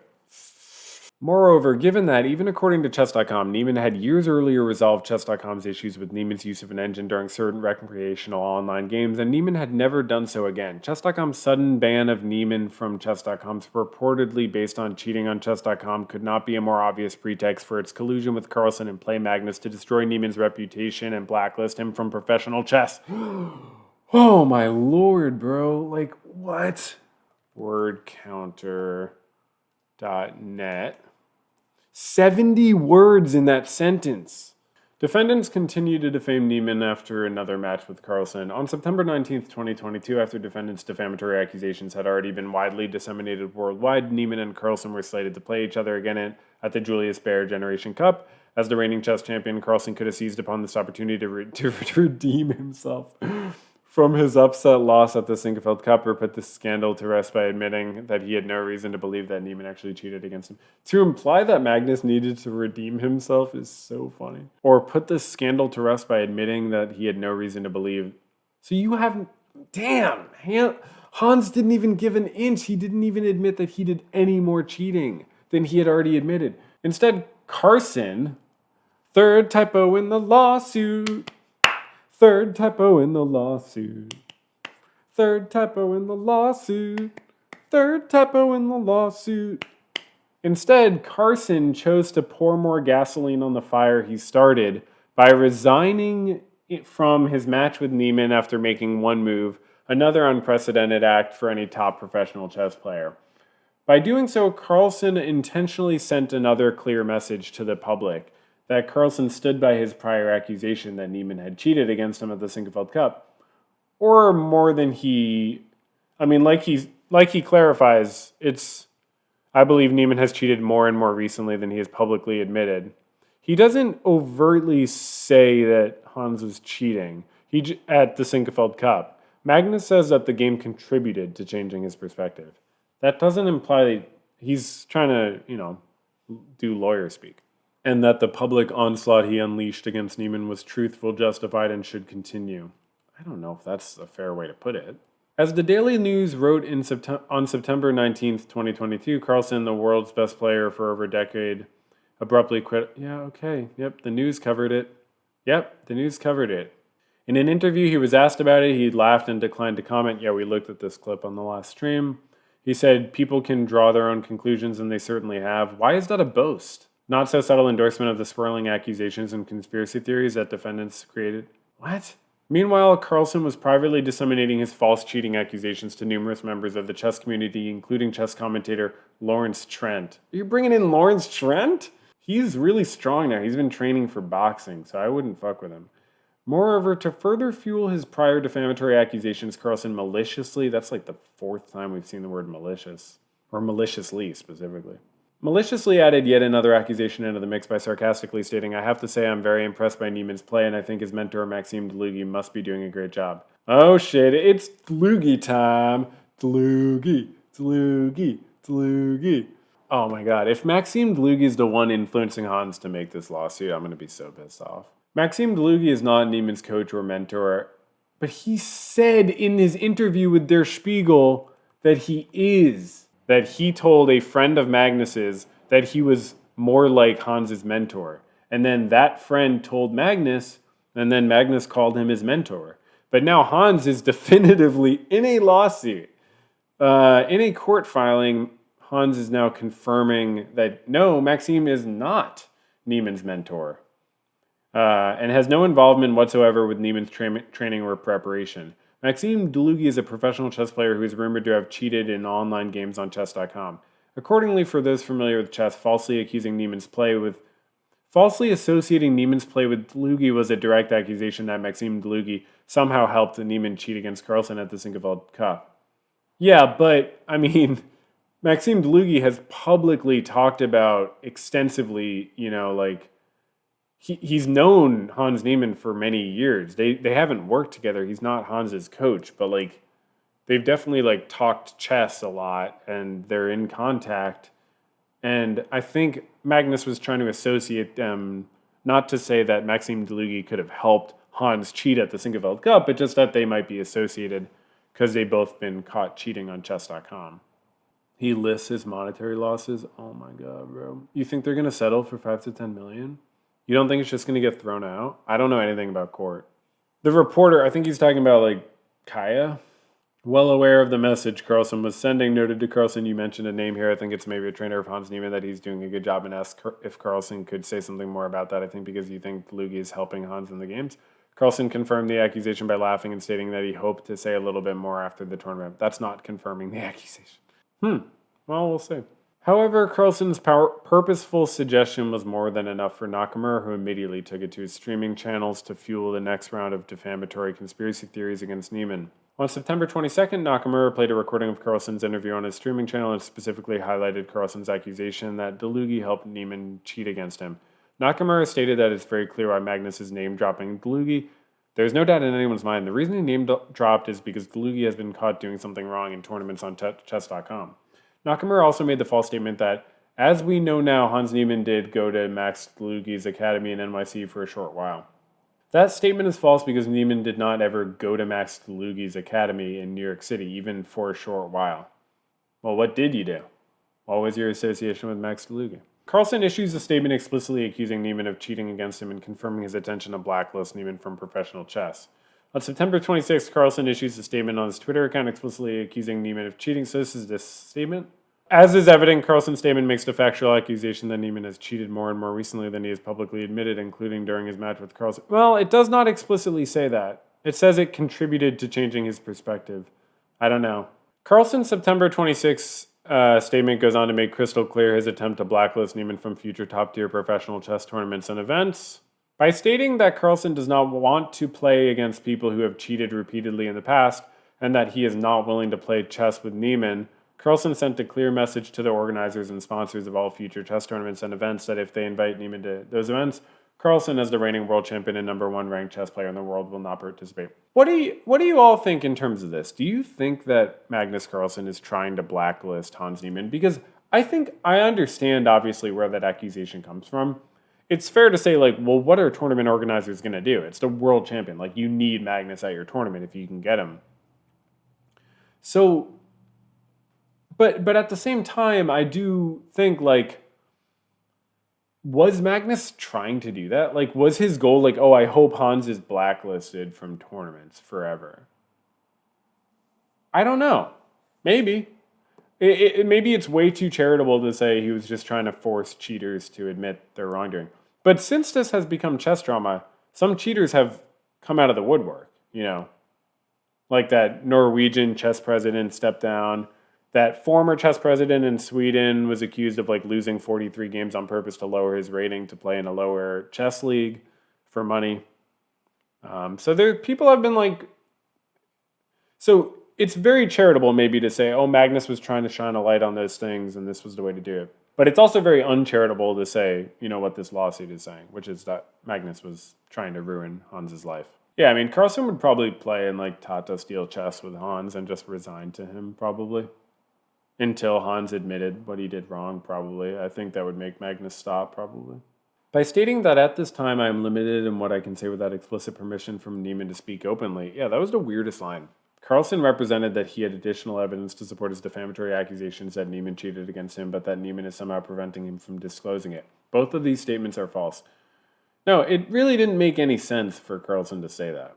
Chess.com, Rensch, and Nakamura republished Carlsen's false accusation that Dlugy is Niemann's mentor and helped him cheat. Well, fucking Dlugy called himself your mentor. I said I wasn't his coach, more like his mentor. This is in one of the biggest fucking publications in Europe. Der Spiegel. Chess.com, Rensch, and Nakamura republished Carlsen's false accusation that Dlugy is Niemann's mentor and helped him cheat. Shortly after Carlsen falsely suggested that Dlugy is training Niemann and helping him cheat, and around the same time that Carlsen posted his September 26 statement, Chess.com and Rensch deliberately leaked years-old emails between Dlugy and Rensch to Vice in an attempt to legitimize the narrative that Dlugy was a cheater and that by association so was Niemann. Yeah, I don't know what I think about. I mean, Chess.com leaking those emails of Dlugy are very strange, and doing this whole report about Hans, but not wanting to... I mean, they do sound like they're willing to publicly name cheaters moving forward.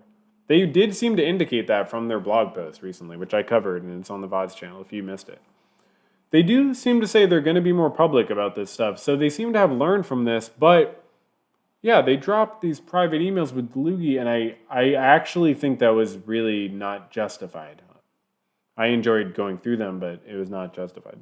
I mean, just because fucking Magnus Carlsen mentions Maxime Dlugy, you're going to drop those emails. It really seems like they're Magnus's lapdog. I hate to say it. In those emails, Dlugy explained to Rensch that while he was playing in an online tournament on Chess.com in 2017, he allowed the students at his chess academy to view his screen and shout out suggestions for moves Dlugy should play. Dlugy stated that he later discovered that one of the students may have been suggesting moves that the student derived using a chess engine. On September 28th, Vice published those emails as part of an article titled Maxime Dlugy admitted to cheating, with a byline stating blah, blah, blah. That same day, Nakamura reacted to Vice article on one of his video streams. During that streaming video, Nakamura reiterated his false accusation that Niemann was not completely clean about what's going on. That sounds like a fair accusation, bro. So, Hans, you realize you have not said how many games you cheated in, right? Like, you realize you have not said... I cheated in this many games. According to you, it sounds like it's been 2 fucking games. Is it 2 tournaments or 2 games or what's the deal, bro? 2 years? Like when? Just, you need to literally say how many games you cheated in and how you did it and why and who it affected and why it was wrong and what you'll do differently to make sure it never happens again and why it happened and what needed to be different for it not to happen. And that's how you take accountability. Nakamura further stated that there was no way that Chess.com is bluffing in its defamatory September 8th press release accusing Niemann of lying about the number of times he cheated on Chess.com and claiming to have shared unidentified detailed evidence of this with Niemann. In that same... So is Niemann denying that he shared anything with him or that it was evidence? In that same streaming video, Nakamura went on to state, you know what the $1 million question is? Who is the student? Who suggested chess moves to Dlugy that came from a chess engine? Nakamura proceeded to clearly suggest that Niemann was that student. Really? Oh, I was never, ever considering that. Yeah, mostly because I don't really have any reason to believe Maxime Dlugy necessarily, but yeah, maybe, who knows, okay. Nakamura's statements were false because, as stated above, Niemann did not lie about the amount of seriousness of his use of a chess engine. Did not lie about the amount and seriousness of his use of a chess engine on chess.com. You didn't clearly state what it was. So it's more, you're just like not saying it. It's lie by omission by this point, for sure. Yeah. No, for sure. And because Niemann was not the student who purportedly used a chess engine and suggested moves. Okay, great. Okay, cool, man. Numerous officials and experts confirmed there is no evidence that Niemann cheated against Carlsen or lied about his past online play. So how much did you cheat, Hans? Am I missing it? Am I stupid? How much did you cheat? When you were 12 and 16, all this filing has said is that Niemann gave an interview unequivocally denying that he had cheated in his Sinquefield Cup match against Carlsen on September 4th or in any other FIDE-sanctioned event. During that interview, Niemann, hoping to set the record straight, also responded to Nakamura's accusations of online cheating in recreational games by candidly admitting that when he was 12 and 16 years old, he had regrettably used a chess engine. So all he says is that when he was 12 and 16, he used a chess engine. Doesn't even feel compelled to tell us how many games, or just goes into a long-winded definition of a chess engine. Sorry, buddy, you missed the mark. Good luck with this. Since early September 2022, numerous chess officials and cheat detection experts have thoroughly examined the facts and circumstances and repeatedly confirmed that there is absolutely no basis to believe that Niemann cheated in his match against Carlsen at the Sinquefield Cup or that Niemann lied about his use of engine assistance in online games. Are we ignoring the 72-page chess.com report? Because this report would say otherwise.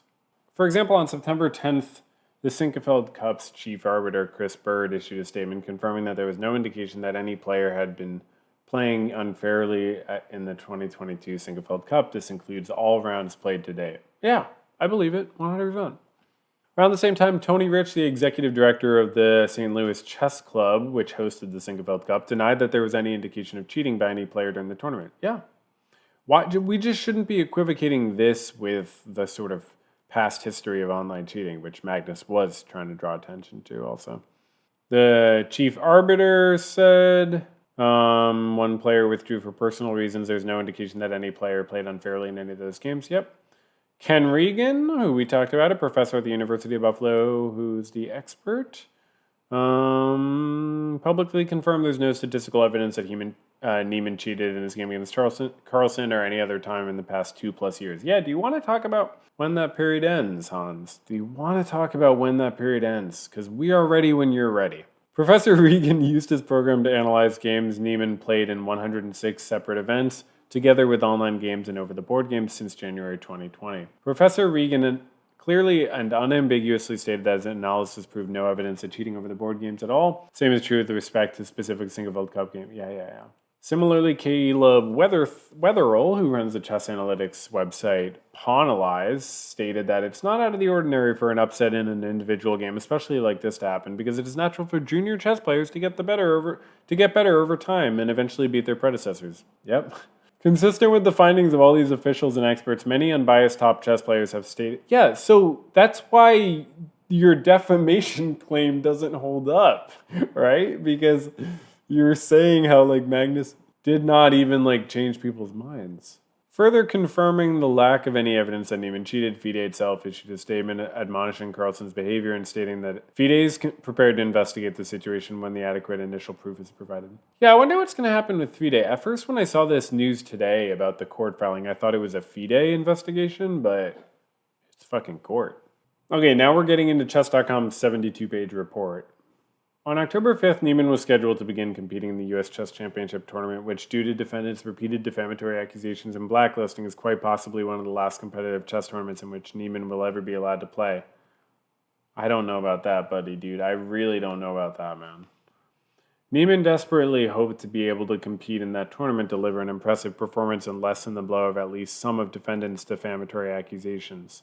That has nothing to do with the accusations at all, man. Yet once again, defendants had different plans. In an attempt not only to further destroy Niemann's reputation, but also distract Niemann to the maximum extent possible in the hopes of torpedoing his chances for victory at the U.S. Chess Championship tournament, Chess.com and Rensch ensured that on October 4th, 2022, the day of the tournament's opening ceremony, their defamatory accusations would once again dominate the headlines. Yeah, it wasn't good timing at all. I honestly think that that's a fair point. I mean, Doesn't really argue against the accusations themselves, but that is a fair point.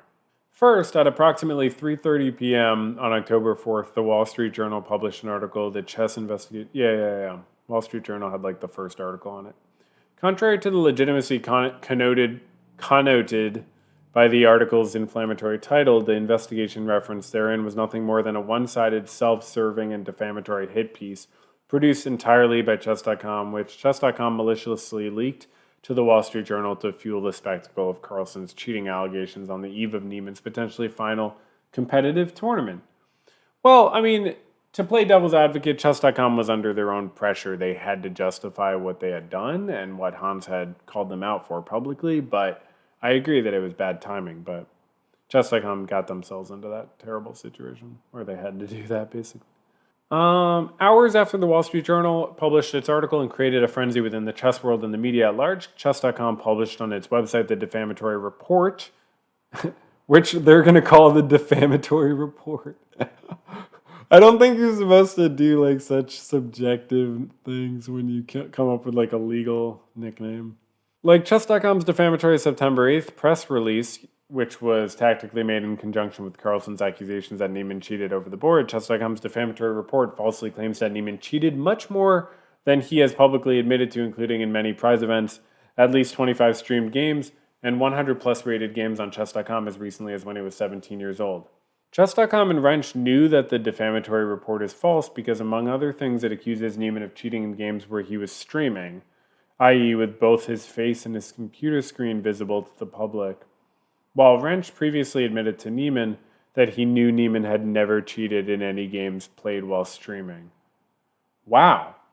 So now wow, that's okay. At least he's being specific now. So now he's saying that he never cheated while streaming. So he hasn't yet talked about cheating in prize events, but he is addressing the claim that he cheated while streaming. I'm streaming right now. I could have windows pulled up that you don't see. Are you kidding me? That's how window capture works. The defamatory report also states that Niemann purportedly confessed to these so-called cheating offenses during a call with Rensch in 2020, which is also false. Holy shit. He's going in the wrong direction with this whole thing. So is he saying they didn't talk or he didn't admit to anything? Why not explain? The lack of evidence speaks for itself. While Chess.com was forced to admit in the defamatory report that there is no concrete evidence proving that Hans is cheating over the board, and that over-the-board professional chess is not Chess.com's domain of expertise, and that Chess.com does not advocate for that conclusion, the defamatory report nevertheless provided 10 pages of slanted analysis to support the conclusion that Niemann did cheat over the board at FIDE-sanctioned events. For example, the defamatory report states, "While we do not doubt that Hans is a talented player, we note that his results are statistically extraordinary." I mean, that's just true. Hans is consistently above many contemporaries in strength increases. Even though he has only... Is that a Chess.com typo or a Hans lawsuit typo? I don't know, so I won't add it to the list. He has only recently shown the same caliber of play. Hans also had 2 rating plateaus that are uncharacteristic. Yeah, I mean, I agree that Chess.com should not have done all this shit. It was so weird. Why did they even talk about Hans's over-the-board playing? It is very bizarre that they felt the need to go into Hans's over-the-board playing. That was so weird. Further, despite defensively disclaiming any collusion with its partner Carlsen, which is frankly incredible, and admitting that FIDE is responsible for professional over-the-board chess, the defamatory report dedicates another 2 pages to defending Carlsen's defamatory accusations, including by using Carlsen's own statements. For example, in the defamatory report, Chess.com falsely claims that Niemann's explanation of his preparation was not supported by records of Carlsen's prior games. Are you going to give evidence for that? Because I thought that was the interview after Game 3 where he referenced a game between Magnus and Wesley So that didn't exist. Demeans Niemann's post-game analysis, claiming that this analysis and dependence on the engine seems to be at odds with the level of preparation that Hans is claiming. Yeah, I mean, I agree. They should not have done that. Why did they claim that shit? Reports that Carlsen shared in a private conversation that his experience in playing Hans was unlike a game he's ever had. Yeah, also very bizarre that Chess.com was like, by the way, we heard about this private conversation Magnus had where he was like, that game was unlike any I've ever had. Like, they didn't even need to share that. He already fucking made a statement claiming that. Tried to bolster Carlsen's purported private conversation by claiming that Hans' lack of emotion. Yeah, it was bizarre that they linked to other videos of notable players beating Magnus. We watched those on stream. It was funny to watch them all, but it told us nothing.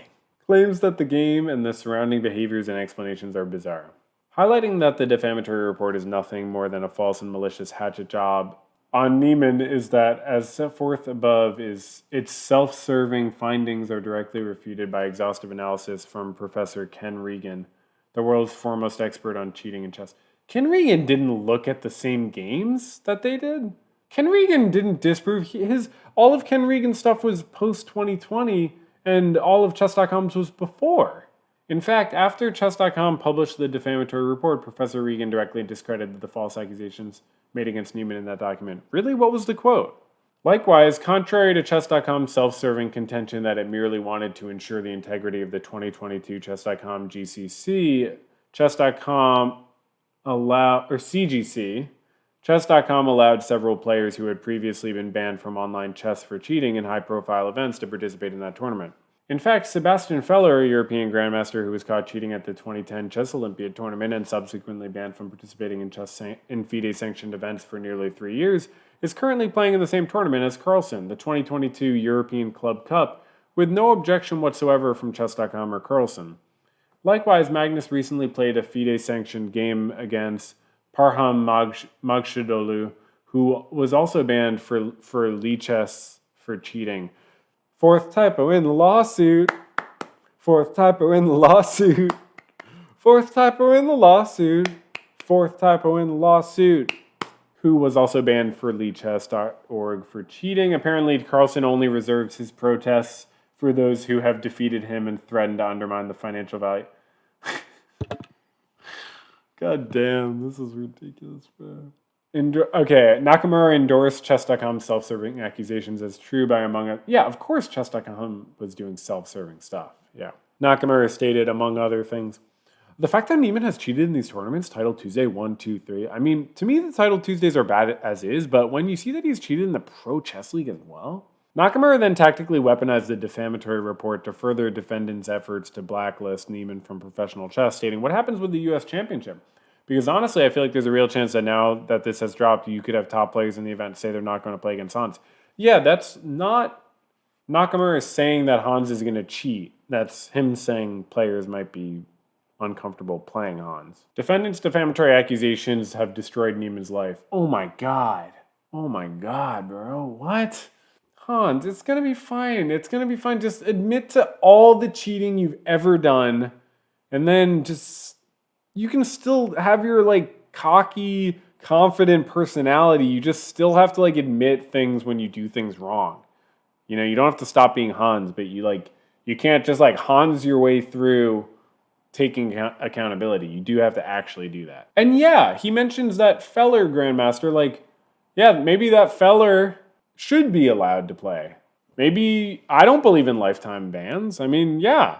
I don't know the whole case. I don't know how he took accountability. I don't know anything about it, but I don't think lifetime bans are necessary. Okay, destroyed Niemann's life. Despite the fact that Niemann did not cheat during his Sinquefield Cup match against Carlsen or use an engine during online recreational matches more frequently than he has acknowledged. But you were so vague. You said when you were 12 and 16. What does that mean? How many games? Defendants' coordinated campaign of defamation and misinformation has nevertheless already had the desired effect of destroying Niemann's reputation, career, and livelihood. I don't know about that, man. On September 5th, the same day that Carlsen withdrew from the Sinquefield Cup, Chess.com banned Niemann from its website and all future events, including the CGC, to which Niemann had previously earned an invitation less than a week after Chess.com confirmed in writing that they were excited to have him at the event, yet the only thing that changed was, I wouldn't say Niemann defeating Carlsen, I would say Carlsen pulling out and creating a public controversy, which still, I don't think it was a good thing for Chess.com to ban Hans Niemann according to these circumstances. But it's not because he beat Carlsen, it's because Carlsen created the controversy and all the public attention on Hans. And people were afraid to play him in $1 million prize fund, huge Chess.com event, the biggest one they've ever had or something. Niemann had also arranged for a match against fellow up-and-coming teenage grandmaster Vincent Keimer to be hosted in Germany. Wunderbar. However, following defendants' accusations, Keimer had refused to play in this match, specifically based on defendants' defamatory accusations against Niemann. Prior to defendants' defamatory accusations, Niemann had also been in extensive negotiations with the Tata Steel Chess Tournament, which is one of the world's most prestigious tournaments, and has Chess.com as one of its main sponsors to have Niemann compete. However, in the face of defendants' repeated false and defamatory accusations, the Tata Steel chess tournament has ceased all contact with Niemann. Oh, you got ghosted by Tata, bro. I hate getting ghosted by Tata. Carlsen's point-blank refusal to participate in any tournament that invites Niemann and Chess.com's outright. Did he say he won't participate in the tournament? I don't want to play against people. He says he doesn't want to play against him. He doesn't specifically say that he would not participate in a tournament with Niemann, does he? Unless I miss it. But he does say when Niemann was invited last minute to the Sinquefield Cup, I strongly considered withdrawing. Because Niemann replaced Report. I guess Magnus just feels like Niemann hasn't addressed his cheating. And now Niemann says, no, actually I have. So I don't really know what to believe. But Kymar doesn't want to hang out with him. Tata doesn't want to have him. Carlsen's point-blank refusal to participate in any tournament that invites Niemann and Chess.com's outright banning of Niemann from any tournament associated with it have cut Niemann off from the vast majority of tournaments. In a typical year, Niemann could expect to participate in approximately 15 major chess tournaments, each of which would generate approximately 5 to 15 grand in appearance fees for Niemann, give Niemann access to potential cash prizes ranging between approximately 5 and 100 grand, and provide Niemann the opportunity to play matches against highly rated competitors to increase his FIDE rating, which is the rating he says matters.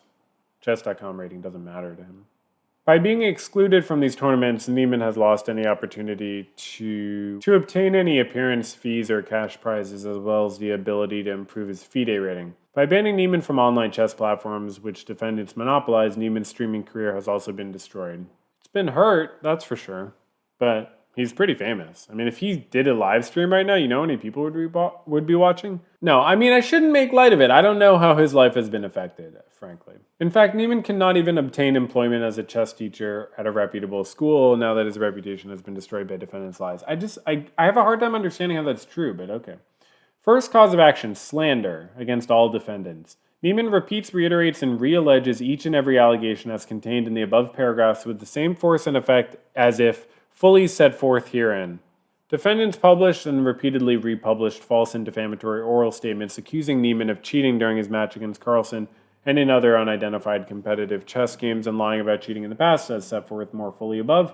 Defendant statements were false, as set forth more fully above. Defendants made the defamatory statements with full knowledge that such statements were false and were the reckless disregard of what statements were false, as set forth fully above, blah, blah, blah. You know. Niemann's reputation has been and continues to be significantly damaged by defendants' misconduct, including by losing his appearance fees for the Chess.com Global Championship, which I thought they offered him the money anyways, though. They did offer him the money, didn't they? Yeah, they say, we will, however, be providing you with your full compensation of $5,000 for the qualified spot in the CGC. You can claim your prize here. Go.chess.com/invoice. Well, I want to go to that site, get some money. So that seems like they were going to give him money. Anyways, losing access to potential prize funds, for sure. Losing access to the vast majority of opportunities to increase his FIDE rating by playing matches against other top-rated players. Having his reputation in the competitive chess industry and the public destroyed. I don't know about destroyed. Being prevented from obtaining lucrative endorsements, sponsorships, business, and marketing opportunities, and being forced to incur significant costs, expenses, and fees, including but not limited to attorney's fees, to try to remedy or mitigate the damage caused by defendants' misconduct. Accordingly, Niemann is entitled to a money judgment against defendants in an amount to be determined at trial, but not less than $100 million. 100 million US dollars. 100 million US dollars. Let me take that again. 100 million US dollars. Like, you know when you have $100? $1 million of those. Including compensatory, consequential, and punitive damages. Second cause of action, libel. Okay, reiterating all the charges. It's all the same thing. Reiterating all the charges. Been damaged. Losing access to tournaments. Having reputation damage. It's all reiterating everything. Third cause of action. So this is the interesting one we talked about. Violation of the Sherman Act, which we talked about. Conspiring to restrain trade. Defendants acted in concert to improperly refuse to deal with Niemann as described more fully above, including Chess.com banning Niemann from his platform and sponsored events. Carlsen refusing to play Niemann in any tournaments or events. Okay, Nakamura is not mentioned in this one, huh? The global competitive chess industry, including chess.com and Play Magnus as global companies, affects trade or commerce among the several states, including internationally by operating international chess tournaments with cash prizes within the United States and in other countries, as well as operating within the United States internet-based chess servers that are accessible worldwide. That's an interesting point. Defendants' concerted actions to ban and blacklist Niemann constitute an improper and unreasonable restraint of trade because those actions remove a top chess player from the national and international chess circuit. Good luck with that one, Hans. Moreover, because defendants' conduct has the effect of coercing other market actors who refuse to do business with Niemann, defendants' agreement to ban Hans.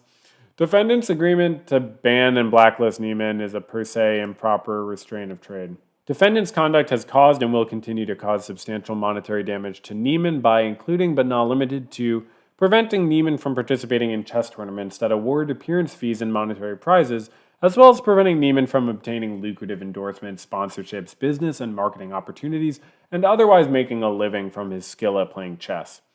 Accordingly, Niemann is entitled to a money judgment against defendants in an amount to be determined at trial, but not less than $100 million, obviously, including compensatory, consequential, and punitive damages. We're almost done, y'all. Fourth cause of action, tortious interference with contract and business expectancies against all defendants.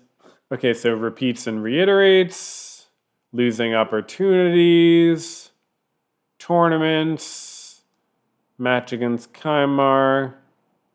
They didn't have justification for their actions. It was solely to cause specific harm to Niemann, rather than to protect any legitimate competitive interest. Yeah, good luck with that one, man. That seems like one of the more objectively problematic points. That's specifically what the problem with this whole thing is that it mistakes this as the main motivation. Niemann has suffered extensive damages as a result of defendants' conduct, including but not limited to the loss of appearance fees for the 2022 Chess.com Global Championship. Okay, so just losing opportunities. Niemann is entitled to a money judgment in an amount to be determined at trial. Oh, he didn't say $100 million for this one. Bro, did you forget to... Come on, you know your worth. Fifth cause of action, civil conspiracy. Niemann repeats, reiterates, and reiterates. So repeats and reiterates. He says they defamed him, blacklisted him, suffered a lot, not invited to events. He's entitled to a money judgment, no less than $100 million, including all these damages. Niemann hereby requests that the court grant the following relief. So he's asking for over $400 million. For one of these, for some reason, one of the counts he just doesn't think he needs to ask for $100 million for, which is just so funny. And then obviously he wants his attorney's fees paid. Wow. So that was it. We did it. Wow. So what do I think?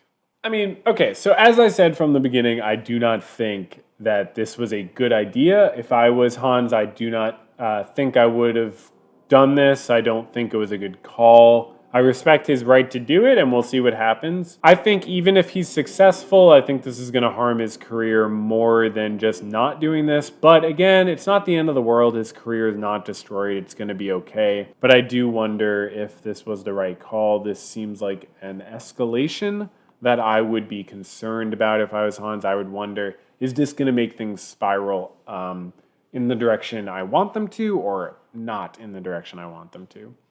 This seems like it creates more long-lasting barriers to relationships in the professional world. But again, nothing's permanent. I definitely think he can still, function as a chess professional. But this was, in my opinion, this was a step in the wrong direction, though. Like, very much a step in the wrong direction. I've been saying this. All Hans needs to do is take accountability, and let's go from there. Just really admit to how many games, specifically, that he has cheated in. And this was a huge disappointment in that regard. I mean, you heard me. I said so many times, reading this 44-page document or whatever, is he going to talk about his cheating history? And when he finally did, all he did was confirm that in the interview, he candidly admitted to cheating when he was 12 and 16. So this report chooses to add no new information and just say, yeah, no, Hans admitted that he cheated when he was 12 and 16. Hans, that is not admitting you cheated. I don't even care if that's literally true. You have to say more specifically, in this tournament when I was 12, in that tournament when I was 16. But this was fun, right? I think we had a good time. I have a bunch of other stuff we can go over, but I think we'll do it another stream. You all probably have places to be, right?